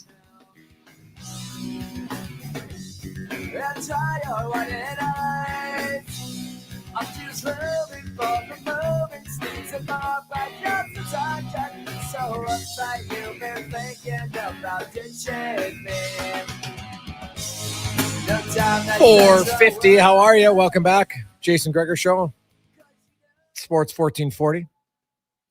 Presented by PlayAlberta.ca. Also live on Oilers Nation YouTube. Lots of people, I like it. Good options on ideas you have for goaltenders. Kevin Woodley is coming up after 5 o'clock. If you want to find out about goalies. What about Jaro Halak?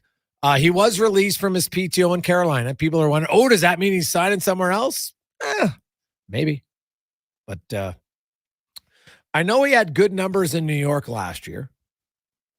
Right? And now Woodley admittedly it says, he's kind of biased towards Jaro Halak. So would he come? I know that Halak, the Rangers actually offered him a contract. Now it wasn't the 1.5, but they offered him a lower contract. He turned it down. And ended up changing his agent. Supposedly there was something about, they didn't want the money. I don't know. It was obviously sometimes you have to read the market. And yes, because you made 1.5 the year before, it doesn't mean the team still wants to pay that much for backup the next year. So that's just the reality of a tight cap. So they did offer him a contract, but they didn't sign it. So, and they don't miss him now, but that doesn't mean he can't play.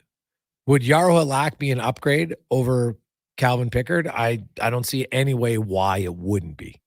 Just based on the recent track records. Look how many NHL games Pickard's played. Look how many Halak's played. I'm going off of that alone.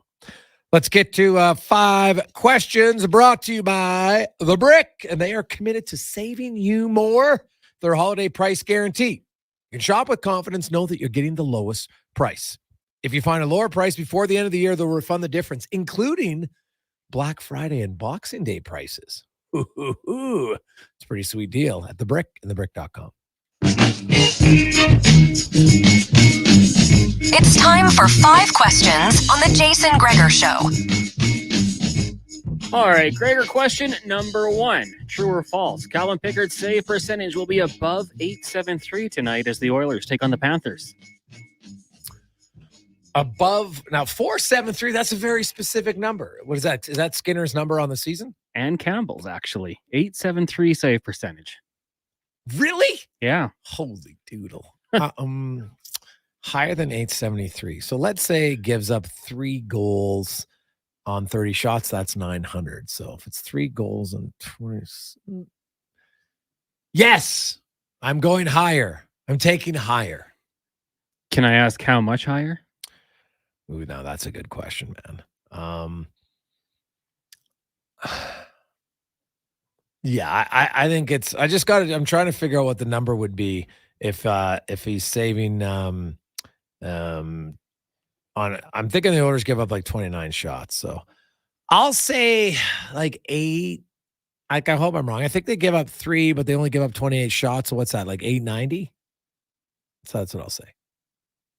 All right, I'm going to go with you and just try to will it into existence. 873 is pretty not great. So I think he's going to have a little bit better of a performance.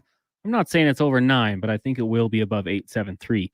Question 2 for you right now. The Chiefs 2.5-point favorites over the Eagles, and maybe the best primetime game we might see all year.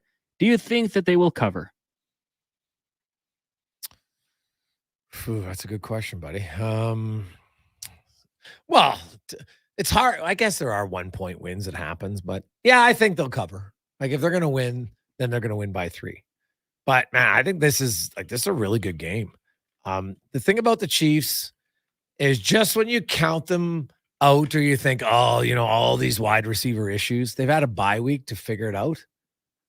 I think they will have a bigger production from their wide receiving core tonight, and that'll be the difference.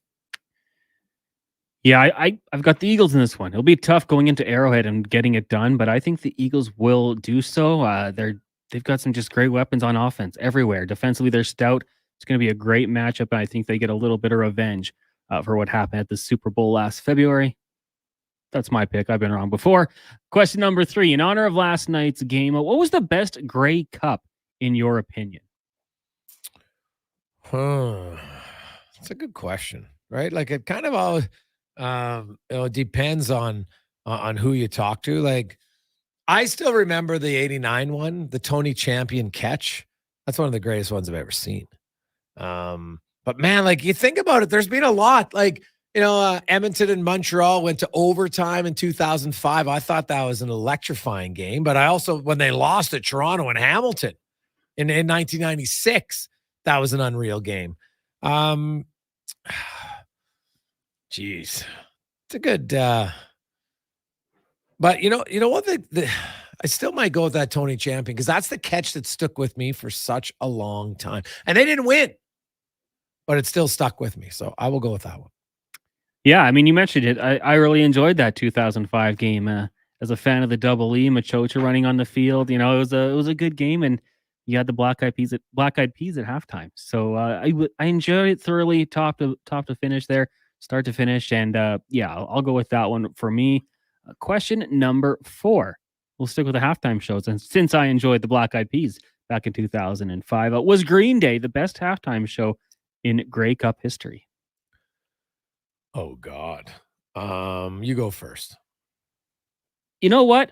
I'm going to say yes. Now, I'll have to go back and do a little bit more research and get into all of them, but I just think it was such a good move by the CFL getting, an established band that had the hits, knows how to put on a show, knows how to, get the crowd going like Green Day.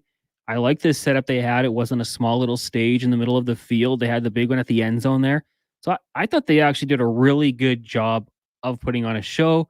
So I'll say, yeah. And, I just thought they put on a really good show. And like I said, they know how to work the crowd. They know how to get the job done, get them going. So I think it was actually the best halftime show. It was really good. The hip at BC Place was outstanding. You know who else I really liked? And I can't remember the year. I want to say 08, but it might be 07. Was Lenny Kravitz. Okay. Remember that one? It was fantastic. So there's lots of good ones. It's hard to pick. I really did like Laugh Time, though, I will say. Like, I thought last night was excellent. So I know, like, it was very simple, but effective. And they played good songs. Yeah. So that'll be good. Like I remember I read they had ranked the best all time, and somebody put Shania Twain from 2000 because they had it because she performed twice.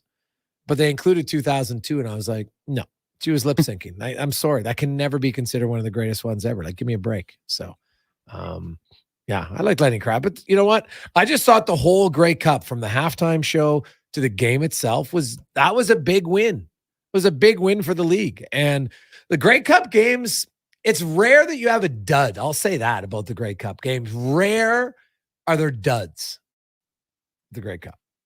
Final question for you. Joel McHale turns 52 years old. He's been in a few movies, TV shows in his time, starred Community, which I think doesn't get the respect it deserves in terms of the great TV shows out there. So I want to ask you, what is one TV show that you think is just a little bit underrated? Yeah, because you know what's funny about television, like in any movies or everybody, it comes down to what you value, right? And what you like. So, you know, I've joked about this from way back when, but I got to go with recent shows. And it was only short-lived, but I don't know if did you ever see Counterpart, Cons? No. I like Counterpart. I thought that was a pretty good show. Trying to think of another one. Oh man, what was it called? So it's the fact that I can't remember the names. I'm not selling it very well right now. God, I'm gonna have to look it up. But one of those kind of like no, can't remember it, so I don't want to butcher it. I'll go with that one. You? Yeah, I mean, I guess it kind of depends, right? Because we could say one, and then all of a sudden people are saying, you know, I think that gets the credit it deserves. And whenever we talk about great shows, I'm just going one that I, you know, watched as a kid growing up was The Wonder Years. And I always enjoyed it. Maybe the age I was, it was just something that I could relate to, although it was before my time. But I always found like The Wonder Years was a really good show. But we've talked about our favorite sitcoms and shows on this program before, and I don't think I've heard too many people say The Wonder Years. So I'm not talking about the remake. I'm talking about the original. Throw that one in there. I look at, you know what show, honestly? The Wire. That's the show. I don't know if you ever seen it, Cons. I never watched The Wire originally, and I had so many people tell me, got to watch The Wire, got to watch The Wire, a lot of our listeners, and I started watching The Wire. I love it. And I'm like, man, I didn't ever really hear about this show. So I'm going to put The Wire in as one that's underrated because I've really enjoyed it. I don't know if anybody out there is looking for a show. Check it out. I really like The Wire. Yeah, what I've heard about that one is you got to get through the first season. Yes. And then it really picks up. Yeah. So I've told you, like, we just got Crave again. So I'm going to get back into the HBO shows. I just got to finish Shoresy. I'm on season 2 now. Oh, yeah. A few more episodes to go. Really enjoying Shoresy, but that's going to be one for sure I'm going to get into. And Succession. That's another one. I love it. All right, man. Have a good one, Con, man. Let's get to a sports update when we come back. Kevin Woodley, lots of goalie talk. Oiler fans, Jarl Halak, is he a real option? Who else? We will dive into that next. After a Sports 1440 update brought to you by Edmonton Kubota. You know it's coming. So plan ahead. Close your eyes. You know it's coming. Snow. And it's the worst when you don't have the proper equipment. Well, all their great snow removal equipment and all the accessories right now at EdmontonKubota.com. This is a Sports 1440 update. It's game day. The Oilers in action down in Sunrise taking on the Panthers. Puck drop a couple minutes away. Calvin Pickard making his debut for the Oil in that one. Elsewhere, Bruins taking on the Lightning. Preds host the Avs, the Rangers in Dallas. Coyotes take on the Kings. Sharks in Vancouver, and the Kraken up against the Flames. Week 11 in the NFL will wrap up as the Kansas City Chiefs welcome the Philadelphia Eagles to town now, starting at 6:15. You can watch that with me at the Manning Canadian Brew House for your chance to qualify for a trip for 2 to the Super Bowl in Las Vegas. In the association, you got the Celtics in Charlotte. Pistons host the Nuggets. Bucks taking on the Wizards. The Heat in Chicago. Timberwolves welcome the Knicks to town. Kings up against the Pelicans, and the Spurs taking on the Clippers. We've also got Steph Curry and the Warriors taking on the Houston Rockets. And in the AJ tonight, just one game. Calgary takes on Okotoks. That one starting just after 7 at the Ken Braco Arena. Coming up in hour 4 of the Jason Gregor Show, we'll be joined by Kevin Woodley of In Goal Magazine. I'm Connor Halley, and this has been a Sports 1440 update. Sports 1440 in West Edmonton Mall and Wetaskiwin. CKJR is a Stingray radio station. Download the free Radio Player app and listen wherever you go. Rodeo clowning felt like an exciting opportunity. Boy, Was I ever wrong? The Bulls. So predictable. But you know what's exciting and unpredictable? PlayAlberta.ca. I can bet on any sports game, play online casino games anytime, and buy lottery tickets anywhere. PlayAlberta.ca. Go all in on excitement. Sign up today and get over $100 in welcome bonuses. Remember, if you gamble, use your game sense. What's better than getting a delicious McMuffin and a medium premium roast coffee? Getting a delicious McMuffin and a medium premium roast coffee for only $4 plus tax. It's your favorite McDonald's breakfast for less. What's better than that? For a limited time at participating McDonald's in Canada, prices exclude delivery. Being on this road together means saving twice during the Fountain Tire Road Ready sales event. Save up to $225 on a set of 4 select tires. Plus, get a bonus $50 off any service until December 16th. Book your appointment at fountaintire.com. Restrictions apply. Financing available. Ugh, fine print. Full service provider of heavy haul transportation and rigging at the highest level. Next Gen Transportation. We're developing new and innovative ways to transport oversized and overweight equipment to remote and challenging locations. Our Next Gen team leads with a wealth of experience and expertise. But most importantly, we put safety first, so everyone gets home safely. We also take great pride in supporting our local community programs and teams. Good luck to everyone this season and in the year ahead. Visit nextgentransportation.com. Silent Ice Sports and Entertainment is an innovative market leader across Western Canada with sports and entertainment properties including the Alberta Junior Hockey League, Spruce Grove Saints, the Junior Prospects Hockey League, Silent Rides Charter Company, and the Hockey Super League. Silent Ice also owns the Western Hockey League Seattle Thunderbirds and operates the Morinville AAA Arena. A new state-of-the-art entertainment center is set to open in Nisku, which will feature 2 sheets of ice, including a 1,600-seat arena and restaurant with a viewing area. First Round is Edmonton's NFL headquarters. Get in the game and watch NFL football this season at First Round, and you'll have a chance to win a trip to your favorite NFL city to watch a game in person next season. And the hits keep on coming with food and drink specials, big screen TVs, and more. Catch the Pro Bowl brunch every Sunday, Monday Night Football, and head in Thursdays for your chance to win an NFL replica helmet. NFL at First Round. Burgers, beer, sports. Downtown West Edmonton Mall and at 1strnd.ca. At The Brick, we're not just proud of this city and its rich sports history. We're proud partners of it. The Brick started right here in Edmonton over 50 years ago. And when we're not cheering on the Oilers and Oil Kings live at the game, or the Edmonton Elks under the bright stadium lights, we're in our stores, providing everything you need to cheer them on in your home. The Brick, supporting Edmonton sports teams and fans since 1971, saving you more.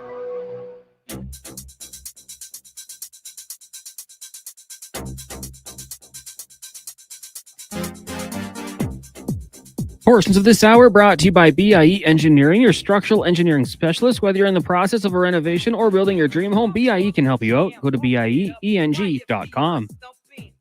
He's Alberta's sports authority and lead touchdown winner of his family's backyard flag football games. The Jason Gregor Show on Sports 1440. Presented by PlayAlberta.ca, Alberta's only regulated online gambling website.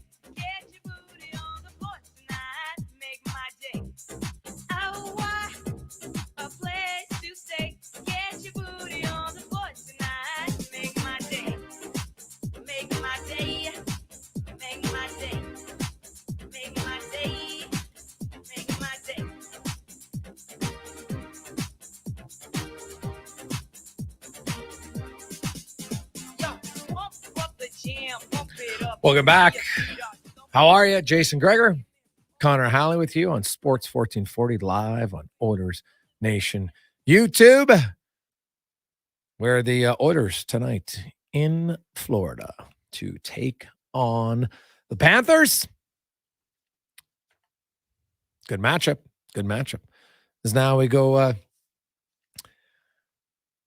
in the room, brought to you by Action Electrical. Family-run business for over 50 years, baby. And if you're looking for all things electrical, but also more importantly, now they have all your solar, whether you want commercial or residential. If you're looking to save money, there's grants. They can help you point in the right direction to save you money. And not only just on the cost of the installation, but save you money long-term. Go to actionelectrical.net. As we welcome in from In Goal Magazine and NHL.com, Kevin Woodley joins us. Woodley, welcome back to the show, my man. How you doing? I'm good. I just paid for my parking really quickly while we were logging in here, so nobody's going to come tap on my window. I am, as you can see, across the street from Rogers Arena.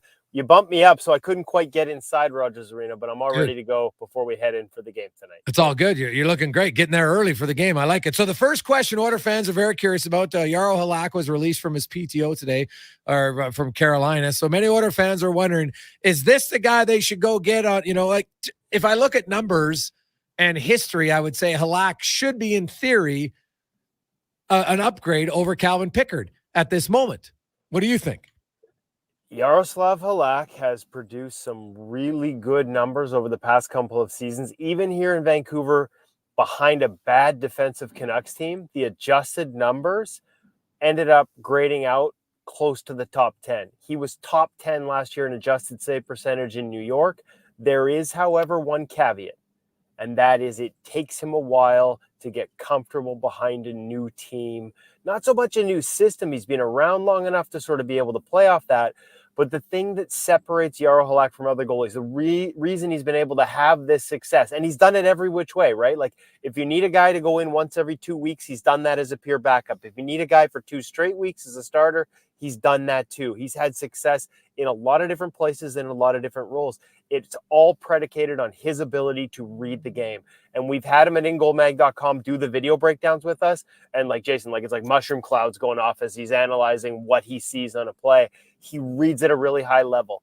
The downside of being that read reliant is you need to get comfortable with your defensemen. It's not just where they're supposed to be because of the system, but it's how they play an odd man rush. Where are they going to pressure? Is it at the blue line? Is it deeper into the zone? Those are things that tend to take a little bit longer for him to get comfortable with. And we've seen it in the results here in Vancouver, a little bit of a slow start. Even last year with the Rangers, at one point, I think about 2/3 of the way through the season, Jaro Halak won 7 straight starts. Didn't get to play 7 straight games, but even with big chunks of time in between them, because Shesterkin was one of the best in the league, he won 7 straight starts. But go back to the beginning of the year, and it wasn't nearly as good. So the caveat is, for a team that's, doesn't have a lot of margin for error because of their start, it may be a little late for him to get up to speed. But ability-wise, absolutely, he's a guy who would be an upgrade. So what are you hearing as to Carolina just realized they didn't need him? They weren't going to sign him because there was no chance. And he probably realized, there's no chance. Why would I sign here? I'm not going to play. Well, and I'm a little bit surprised, to be honest with you. And I wasn't able to get an answer in time for our show. And you got, how it is. You got to be a little careful. Even if you have some sources in the organization, you might not want to say just yet. And I was a little surprised because we know Freddie Anderson's going to be out for a while. Obviously, Antti Raanta has been really good for them in the couple of years he's been there. But there's an injury history there and some question marks about his ability to stay healthy. And Peter Kochetkov, for all the upside he has as a prospect, has been he's ridden a lot of highs and lows. So I thought they might go this way. Obviously, the fact that I don't have an exact answer. I wish I did, sorry, Jason, as to why. I can't help but wonder a little bit whether even Jaro Halak was looking at it like maybe there might be some opportunities elsewhere. And I haven't had a chance to text and catch up with him because I didn't see this news until a little later today. But I'll be on that in terms of answers, and I'll be curious to see what happens because there's no question in my mind he can play. I said it all last summer when people were like, oh, is he going to retire? No way. He wants 300 wins. It's a massive career objective for him. It's something he's talked about openly with me in the past, and he's only 5 short. So I would think Edmonton would be a great opportunity for him to hit that milestone and help them out. But again, you're gonna have to live with a little bit of growing pains at the beginning.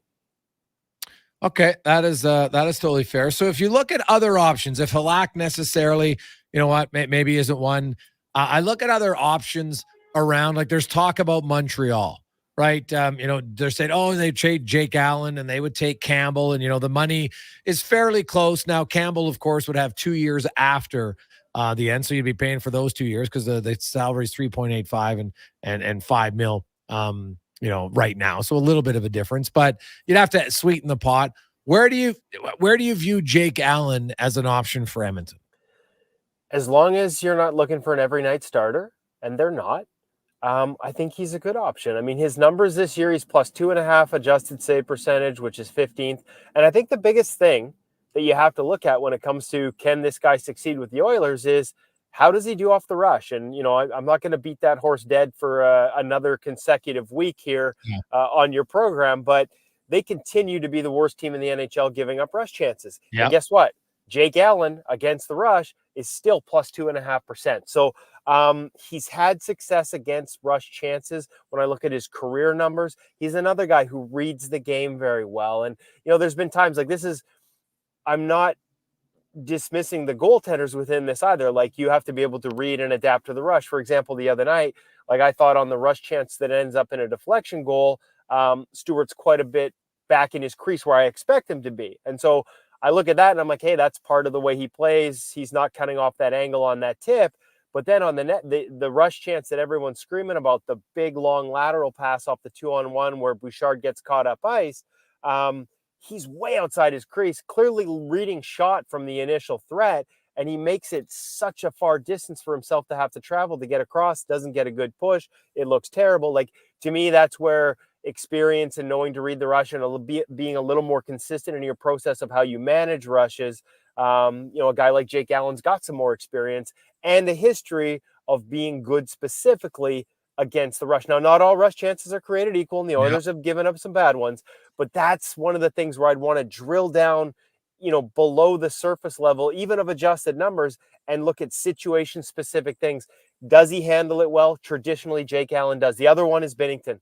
And again, bigger price tag, obviously, but Jordan Binnington not only has exceptional numbers this season, but over the last 3-4 seasons behind a bad defensive team in St. Louis, he's had good adjusted numbers for the most part, had some really strong stretches within there, including the start of this season, and he's been really good at managing rush chances.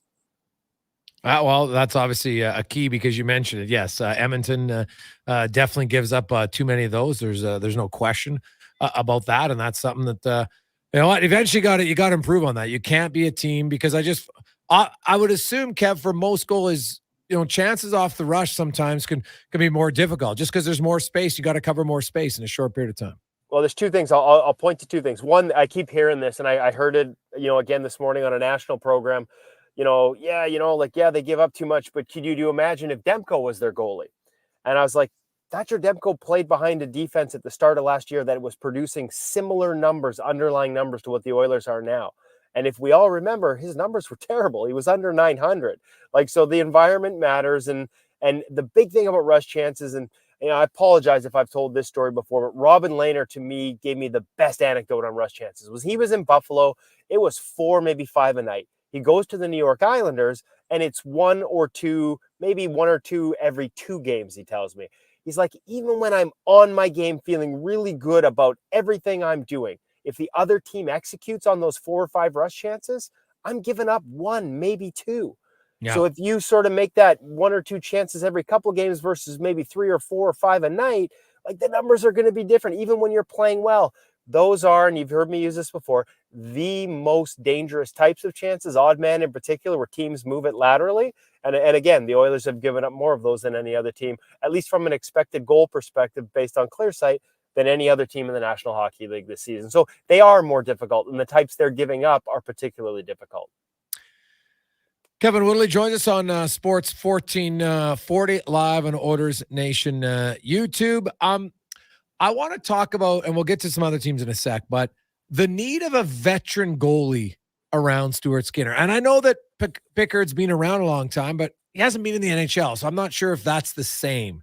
Could you talk about the importance of a veteran for a young guy like Skinner that's going to help him? And, I don't care who your goalie coach is. There's just something about that relationship with a veteran goalie that can help young guys. Yeah, no, and I think he had that a little bit with Mike Smith, even though Smitty wasn't there his first full season in the NHL. Like there clearly seemed in talking to both of them to be a strong mentorship role.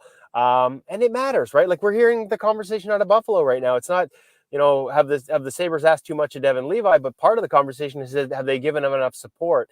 And I've talked to goalie coaches around the league about, you look at Corey Schneider coming up here in Vancouver. I know I'm going back a few years, but the importance of having a Roberto Luongo. You look at Jake Ottinger in Dallas. He'll tell you about the importance of Ben Bishop. Thatcher Demko here had Jacob Markstrom, but then even after Markstrom left, they didn't originally just go out and get a guy, a middling journeyman. They went out and got Braden Holtby.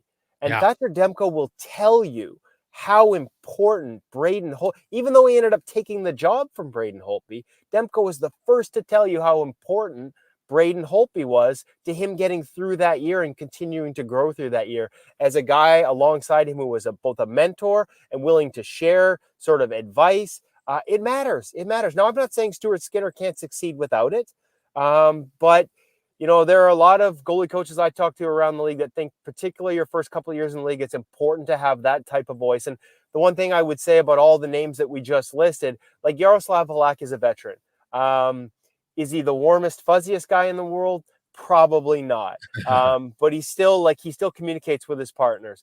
Jake Allen is a guy you can look to. Jake Allen is a guy who is going to compete for starts and compete for the opportunity to play more than you, but he's never going to do it at your expense. Jake Allen is as good as they come, and you talk to the guys he plays with, he tries to help them get better. And that's why, if you were to talk about the goalies available, in out of Montreal, that's why, to me, that's a no-brainer compared to some of the other options there. And listen, like you could have solved this problem last summer by not doing Jack Campbell, but the other options, and my favorite pick that year was Charlie Lindgren. He was the guy I liked. Thought that was the best contract of the offseason for Washington. Look at the success that he's having now in Washington. He's like leads the league in adjusted save percentage, small sample, but playing great.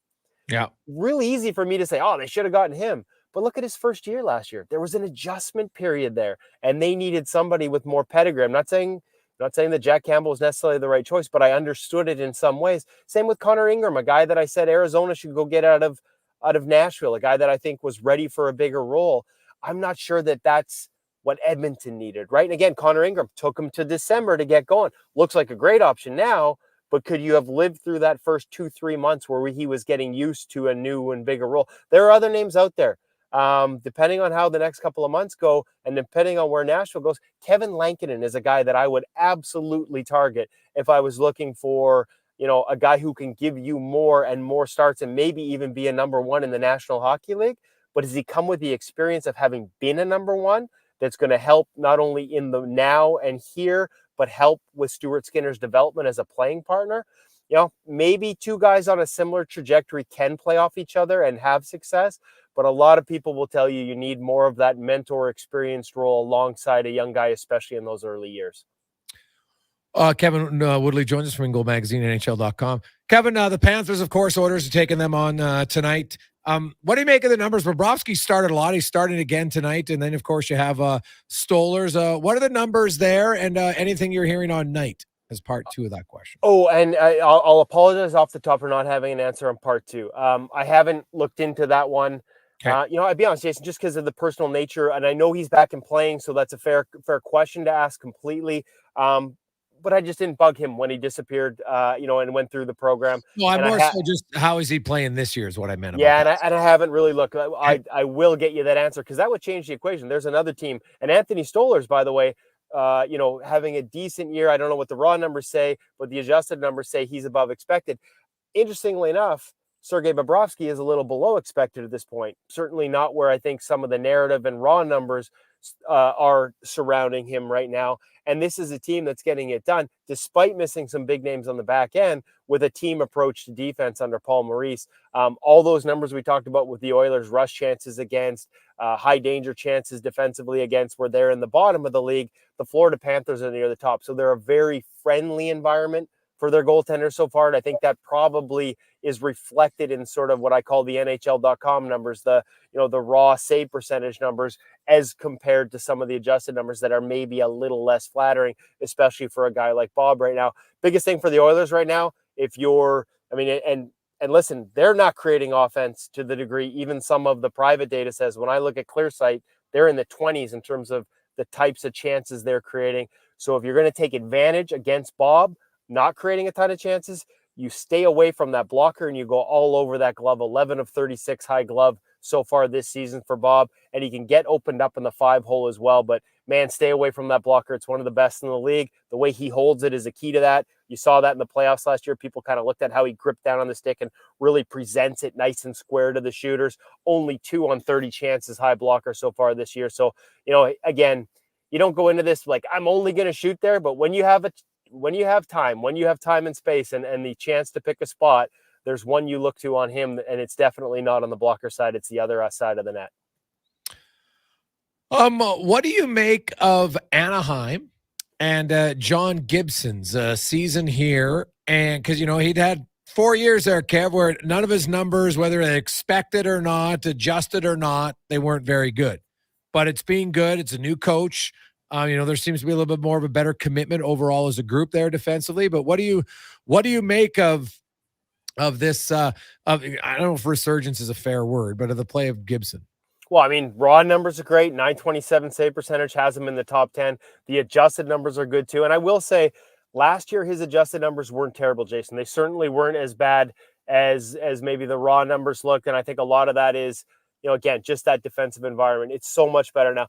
What we're seeing is a team that's more committed to playing in front of their own goaltender. They're getting some scoring too, and that'll take some pressure off, because for years in Anaheim, it was like the goalies had to go into the game, and Ryan Miller and John Gibson have sort of talked about this a little bit. You went into those games thinking one is one too many. That's a hard way to play, because they didn't score and they didn't defend. And even in the little bit where they started to defend a little better, it's been a really tough environment for goalies, both mentally and in terms of just the shot quality. Those things have improved. And I kind of said this in the summer. A lot of people like to write John Gibson off. There are some things he does style-wise that aren't that tight technically, and you can criticize it, if you're just looking at the technical side of it. But he's a special talent, and I think he's showing now with a little more support, at least early on, that he still deserves to be in that conversation. I think it'd be interesting to see if he ends up on the market, because I think there are a lot of teams that weren't certain. At least in the early going, to me, he's answering the questions. And it's an answer that I kind of suspected we might see. I want to see him on a good team, just so we can get that answer. And in the short term right now, we are. And it's positive for both the Ducks and John Gibson. And lastly, Mackenzie Blackwood. If you're the Edmonton Oilers, would you be willing to overpay now? Because like this guy a few years ago, Kev, before his injury, people were like, man, this guy's charting very good. Then he kind of hit the skids, had some injury issues. And then he came back from injury, didn't play well, but he's playing quite well on a very bad team in San Jose. I don't think there's any question that they're a bad team. What do you make of Mackenzie Blackwood? And is it difficult to analyze a goalie on a bad team? Yeah, it can be. I mean, again, adjusted numbers, they tell us a bit of the story, and he's not bad. He's right around expected. That's why Gibson getting through last season anywhere near expected, to me, was a modern miracle, because I think bad defensive environments become cumulative for goaltenders, right? Like the plays keep getting through and keep getting through. The defensemen aren't breaking up the passes they're supposed to break up. You start to cheat. You start to lean. You start to second guess. You don't have to worry about one or two options on the ice. You got to be, hey, every goalie has to keep track of all five guys, but when all five guys might actually touch the puck and be in a dangerous spot, it's that much harder. So this is going to be tougher for him to maintain as the year goes on, but make no mistake, there's an elite talent there. Talking to some of the people around San Jose who's in town in Vancouver this morning, excuse me, he's really impressed them. So if you're the Oilers, yeah, Jason, like my answer is 100% yes. Like I think that with the right coaching and the right environment, this is a guy, the next time we're talking about a best on best tournament, he might be the guy for Canada. He has that much upside if he can stay healthy. Question becomes, again, it's kind of like Jaro Halak. Like if it's not there right away, if you've got some work to do and you're the Oilers, can you afford that adjustment period? Well, they got to think big picture. Yeah. Right. Why not? If he's playing well right now, well, here, Kev, it's .873 save percentage for both goalies in Edmonton. It can't be worse, can it? Well, hey, listen, I know you don't like me to go too hard on the expecteds, but last I checked, when they sent Jack Campbell down, his expected was .868. Yeah. So not ideal. Yeah, no, that's what I'm saying. It can't be worse. It cannot be worse. Kev, great stuff, man. I really appreciate it. We will chat with you next Monday. Yeah, my pleasure. Enjoy the game tonight, and we'll talk to you next week, Jason. It's Kevin Woodley from InGoal Magazine, NHL.com. Great rundown on goaltenders. Halak is talking Blackwood, went around the league. Jake Allen, all the ones that you've been talking about. Get a guy who knows it. That's why we get Woodley on. He's got a great rundown on it. Well, we'll return on the Jason Gregor Show on Sports 1440 Live and Owners Nation YouTube. If you have mobility issues, a residential elevator can allow you to enjoy your home for longer, but finding the right elevator or lift can be daunting. Ram Elevators and Lifts can get you started with 3 simple questions. What kind of space are you installing the elevator in? How far does it need to travel? And are you interested solely in function, or is the look of your lift important? Make your home more accessible with grounded simplicity, elevated design. Learn more online at trustram.com. Edmonton's premium live music and party venue is On the Rocks. Check out Bingo Tunes on Monday. Perform on the best stage in town with karaoke on Wednesdays. Learn how to salsa with Salsa Rocks on Thursdays. And every weekend, OTR goes live. With your favorite bands on the OTR stage and DJ Kenny K. For everything that's going on at On the Rocks, give us a follow. Facebook, Instagram, or Twitter. At On the Rocks, EDM. Eat well, party hard. On the Rocks. On the Rocks. On the Rocks. Open every day till 2 a.m. Christensen Communities, the name in active adult living. Enjoy retirement living without compromise. At Christensen, we understand that each lifestyle is unique. We are committed to providing choice through optional dining, personal services, recreation programs, and care plans to suit your current and future needs. Enjoy maintenance-free living and build new friendships in a safe, independent community. Large suites with full kitchens and in-suite laundry, on-site amenities, and so much more. Find out more today about our communities across the province at cdlhomes.com. Hi, Dennis from Weiss Johnson. Are you one of those people out there looking for something different to heat and cool your home? Weiss Johnson is Edmonton's cold climate heat pump specialist and would love to explain to you how Trane heat pumps are a reliable, cost-effective alternative for your home's heating and cooling needs. Order your Trane heat pump now and take advantage of the generous government rebates that are available. Trane, it's hard to stop a Trane. Call the most experienced HVAC company around with over 45 years in business. Visit wjcools.com today. Denim Ford's roots run deep in the history of Central Alberta. Like always, you can experience the same honest pricing and honest service that you've come to expect from all of us at Denim Ford for the past 65 years. Denim Ford is proud to be Canada's only 50-time President Award-winning dealership in customer satisfaction, treating every customer like family. Visit Denim Ford on the world-famous Wetaskiwin Auto Mile or from home at denimford.ca. No matter where your potential customers live, no matter what they watch, read, or listen to, you need a marketing plan that connects with them. Let the marketing experts at Stingray Media Solutions create a turnkey advertising strategy for your business, including radio and TV and out-of-home advertising, social and search ads, plus the creative and production. Find out the most cost-effective ways to reach your target audience and grow your business. Get started now at stingraymediasolutions.com. No matter where your potential customers live, no matter what they watch, read, or listen to, you need a marketing plan that connects with them. Let the marketing experts at Stingray Media Solutions create a turnkey advertising strategy for your business, including radio and TV and out-of-home advertising, social and search ads, plus the creative and production. Find out the most cost-effective ways to reach your target audience and grow your business. Get started now at stingraymediasolutions.com.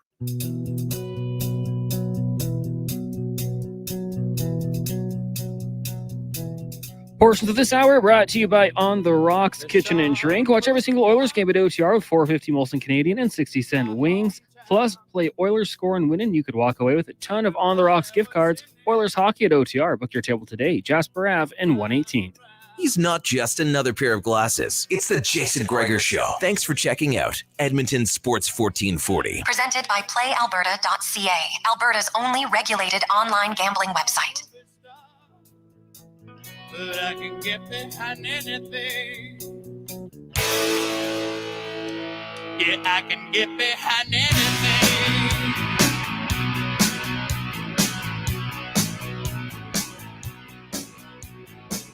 Get it out, get it all out. Welcome back. Jason Gregor, Connor Halley with you on Sports 1440, live on Oilers Nation YouTube. As the Oilers set to take on the Florida Panthers tonight. We'll get you updates on that. Lots of text flying in on 1012 or on 401 1440. Hey, Greg's, I love the Woodley segment. I learned so much about it. His breakdown of Jake Allen as well as Halak makes me wonder that Halak might be better. But then he made the point that he's kind of a crusty veteran. Is that the guy we need here? Interesting points. That one comes from Doug. Doug, you know what? It's a great question, man. Like, the thing I like about Kevin is he gives us a pretty in-depth analysis, talks about what the goalie's really good at, but then mentions, yeah, you know what? Well, Halak doesn't necessarily have the warm and fuzzies. Is that the guy you want as your veteran guy? Now, Stuart Skinner is one of the most likable humans you will meet. Right, last year when we did the Who Are You segment, Darnell Nurse, we asked him, like, which teammate would you allow to marry your sister? And he said, without hesitation, Stuart Skinner. And like, think about that as guys, you know that. You have your sister like, oh, geez, I like my buddy, but would I want him to marry my sister? You know? So Stuart Skinner's that nice of a guy. Now, maybe Darnell says that because he's already married, so he knows that it's an easy way to get out of the question. It's kind of a veteran move too. But, there's so many people that have talked about Skinner and just what a genuine human being he is. And I think that's, could he adjust? Sure. But like Halak, I get it.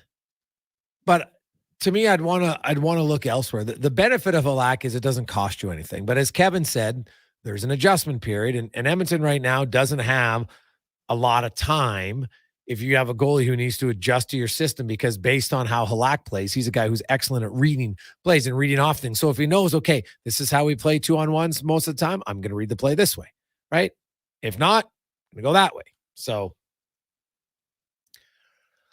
the Mackenzie Blackwood one, like if I'm looking big picture for the Oilers, and I want to find guy like Halak would be a 1-year option, right? That's it. Now, if they believe that Stuart Skinner is going to be their starter, then I guess you consider that. But like if you could, I think today's NHL, yeah, if you have Mackenzie Blackwood and Stuart Skinner, and their combined cap hit is basically $5 million. Now, obviously, there's the Campbell situation. You're going to have to, it's going to be more. But even if you eat $2 million of Jack Campbell, now it's definitely not ideal, right? Definitely not ideal. But I think I would much more be in the camp of Mackenzie Blackwood if it was me. Cons, where do you come out? I do like Mackenzie Blackwood. I mean, when that name was kind of thrown out there, cost is going to be the biggest factor for me. And, what is it going to take to get someone like that? Yeah. And then when they get here, how heavily can they be relied upon? Things of that nature, of course. But I do like the name Mackenzie Blackwood, actually. Seeing him, what he's been able to do this year, maybe not the best situation, but what he's been able to do, I think I'd take a look at that. Okay. Now, lots more text line in. 401-1440 in our Jiffy Lube inbox. Guys, realistically, what is the most likely thing that will happen with Campbell in the Oilers? Didn't we have a chance to get Connor Halley a while ago from Easton? I don't know if he was ever realistically an option, if we're being truthful about Connor Halley. I think the Jets were always intent on trying to re-sign him. And they did. They got him and Mark Scheifele. It's pretty good. So I don't think that I think fans talked about it. I think it was lots of online rumors that were brought up by Oilers fans, and rightfully so. Of course you'd want Connor Halley. Why wouldn't you? But I never thought that it was that close to coming to fruition. I think the Jets, they really wanted to get him, and they obviously ended up getting him. So good for him. Other goalie options like, Jake Allen. Jake Allen could be a decent one, I guess.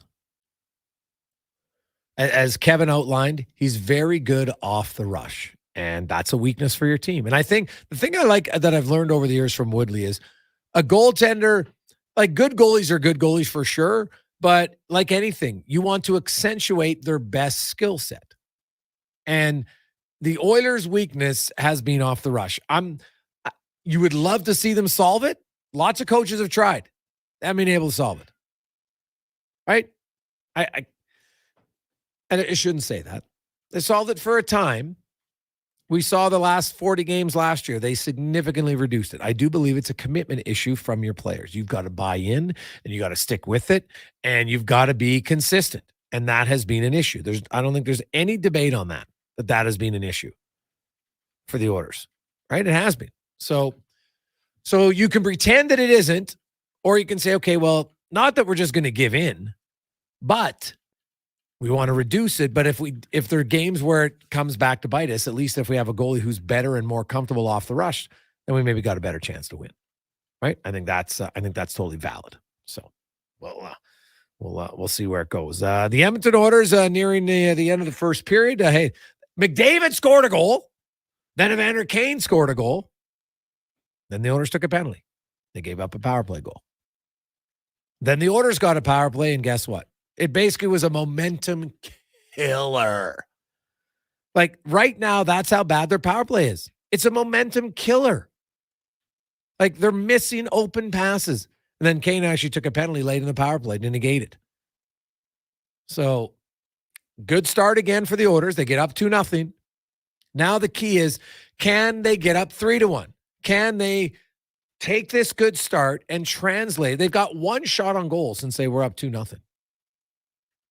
That to me has been like the Oilers starts are good. And then it's all, oh, okay, well, now we'll sit back. Like, I don't get it. And their power play used to be like devastating towards the other team. Right now, their power play is devastating towards their own team because they lose momentum from it. They're losing momentum. And they've got to find a way to figure it out. They just have to. And because they're too skilled not to. Like, I don't care if the other teams have stopped taking away one play. Figure it out and find other ones. Right? Like other teams in the league are scoring. And just like that, Florida ties it late in the first after the Oilers twice can't get the puck out of their own zone. My goodness. You can hit, rinse, wash, repeat. Twice clear possession, you don't get the puck out, ends up in the back of your net. Like, my goodness. We'll come back and we'll dissect that when we return on the Jason Gregor Show on Sports 1440, live on Oilers Nation YouTube. You know, I got into reffing for the excitement. He's going for the chair! Turns out wrestling is completely scripted.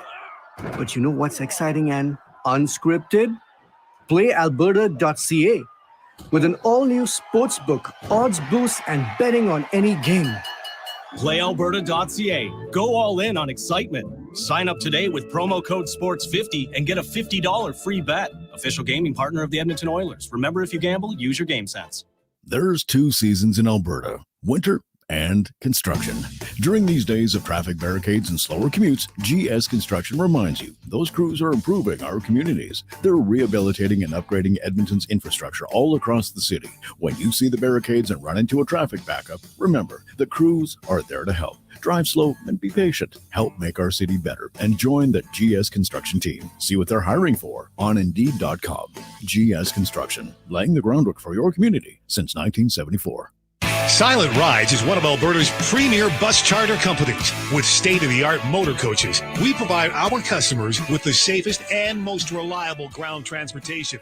Our seatbelt-equipped buses have become the preferred carrier for many local sports teams, tours, corporate outings, and other various travel across Western Canada. For more information and to request a quote, contact Ted Nakamura at 780-940-0880 or visit silentrides.ca.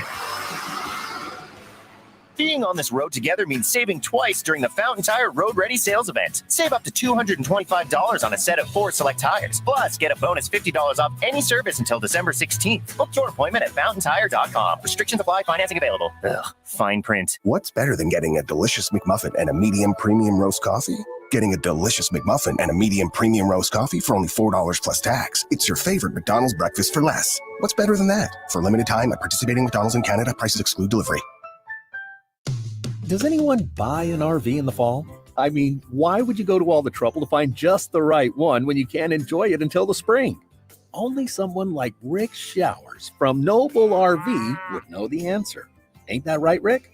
That's right, Bob. You'd be surprised how many people buy their RV from us in the fall. It's a buyer's market. The people who sell their RVs with us are often a little more motivated to sell this time of year. And that means a better deal for you. And when you buy your quality used RV from No Bull now, I cover the cost of storage and winterization for the coming winter. So you can pick it up in the spring, ready to roll, without paying an extra cent. Winterization and storage? That can cost quite a bit, Rick. Not when you come to No Bull. Our inventory is constantly changing. Something we have today, we might not have in the spring. So the best time to find the RV that's right for you is anytime. And that's No Bull. NoBullRV.ca.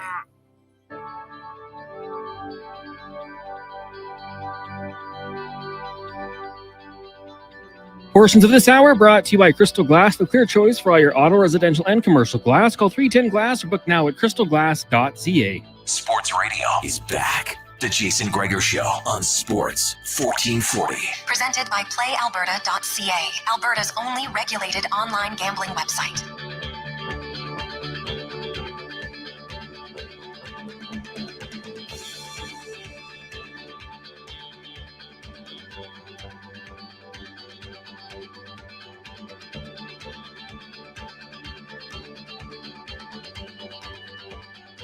.543 as we get set to wrap up. Busy Monday edition of the Jason Gregor Show on Sports 1440, live on Oilers Nation YouTube. And oh my goodness, are you kidding me? Oiler fans are freaking out, as you should be.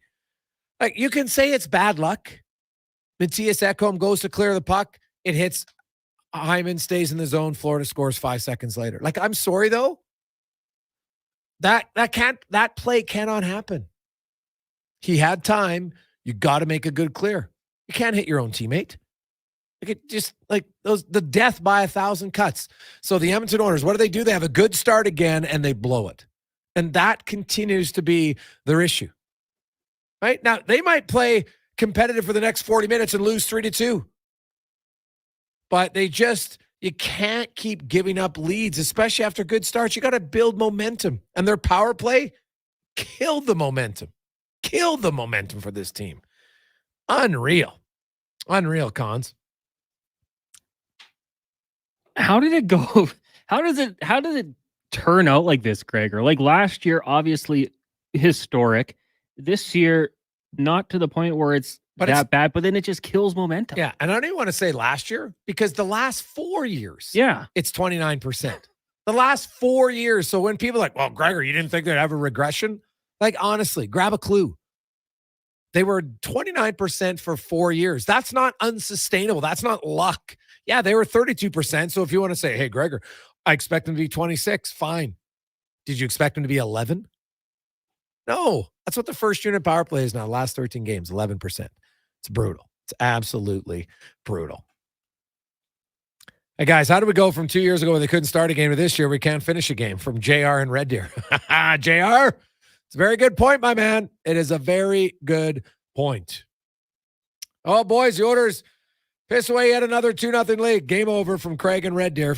Well, Craig, Oilers fans are hoping you're wrong, but yeah, the history will tell us it's not looking great. And it is a chapter that they keep repeating, and eventually they're going to have to stop. Going to have to stop.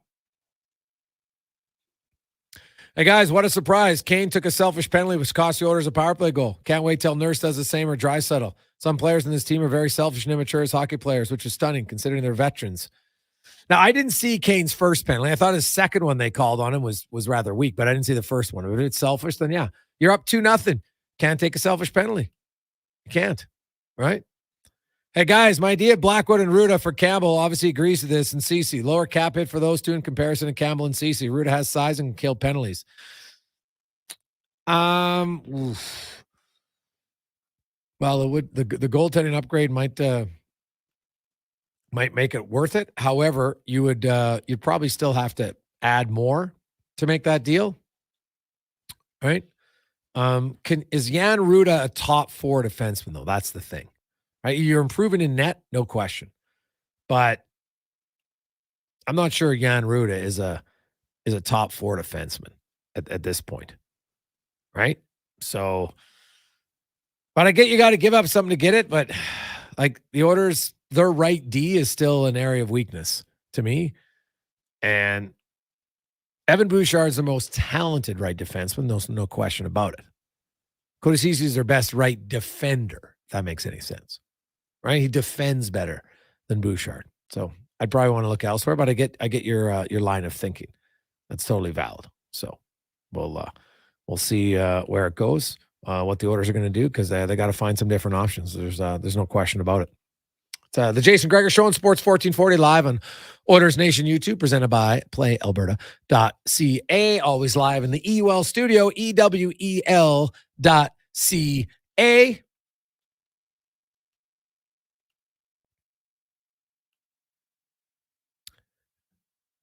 Lots Lots more texts coming in. Also, the chat line on YouTube. People fired up, of course. But, hey, guys, if there was a bet for Oilers giving up a 2-goal lead, it would be the easiest money ever. Yeah, sadly, that's true right now. Right? Like, I don't understand. Usually when you have a good start like that, it should just be a momentum builder. And they they keep shooting themselves in the foot. It's stunning. Absolutely stunning. And again, some fixable things. Some fixable things. And we'll see. Are they ever going to fix it? I don't know. But like Matthias Ekholm is a veteran. You can watch that play. People will say it's unlucky. These are NHL defensemen. You get your head up, you see the clearing attempt, you just get it out. You can't hit your own teammate in the back. Keeps the puck in. Like, I don't really believe that that's an unlucky play in my eyes. That's not how I view it at all. Now, let's get to In the Room, brought to you by Next Gen Transportation, heavy haul transport provider, 100% locally owned and operated. And to remind you, they have all new platform trailers have arrived and are ready for work at nextgentransportation.com. In the room for the Oilers, if you missed it, Pickard is starting. Sam Gagner is actually the scratch tonight for Edmonton. Ernie is in, so Gagner comes out as Philip Broberg goes in on the back end for the Oilers. The Oilers in the room, when you look at it, we've talked about their power play, and it was another great example in the first period. Momentum killer right now for them, which is stunning to say. Like, honestly, it's stunning. If you were to watch their power play, like they had it set up, and then Leon Draisaitl just misses a pass to McDavid that normally you would make in your sleep. And that's just kind of a microcosm of the struggles that have gone on for this team's power play. And, now McDavid scoring early in that period, you think that that's that could be a momentum builder for him personally, because obviously they want him to get going, no question.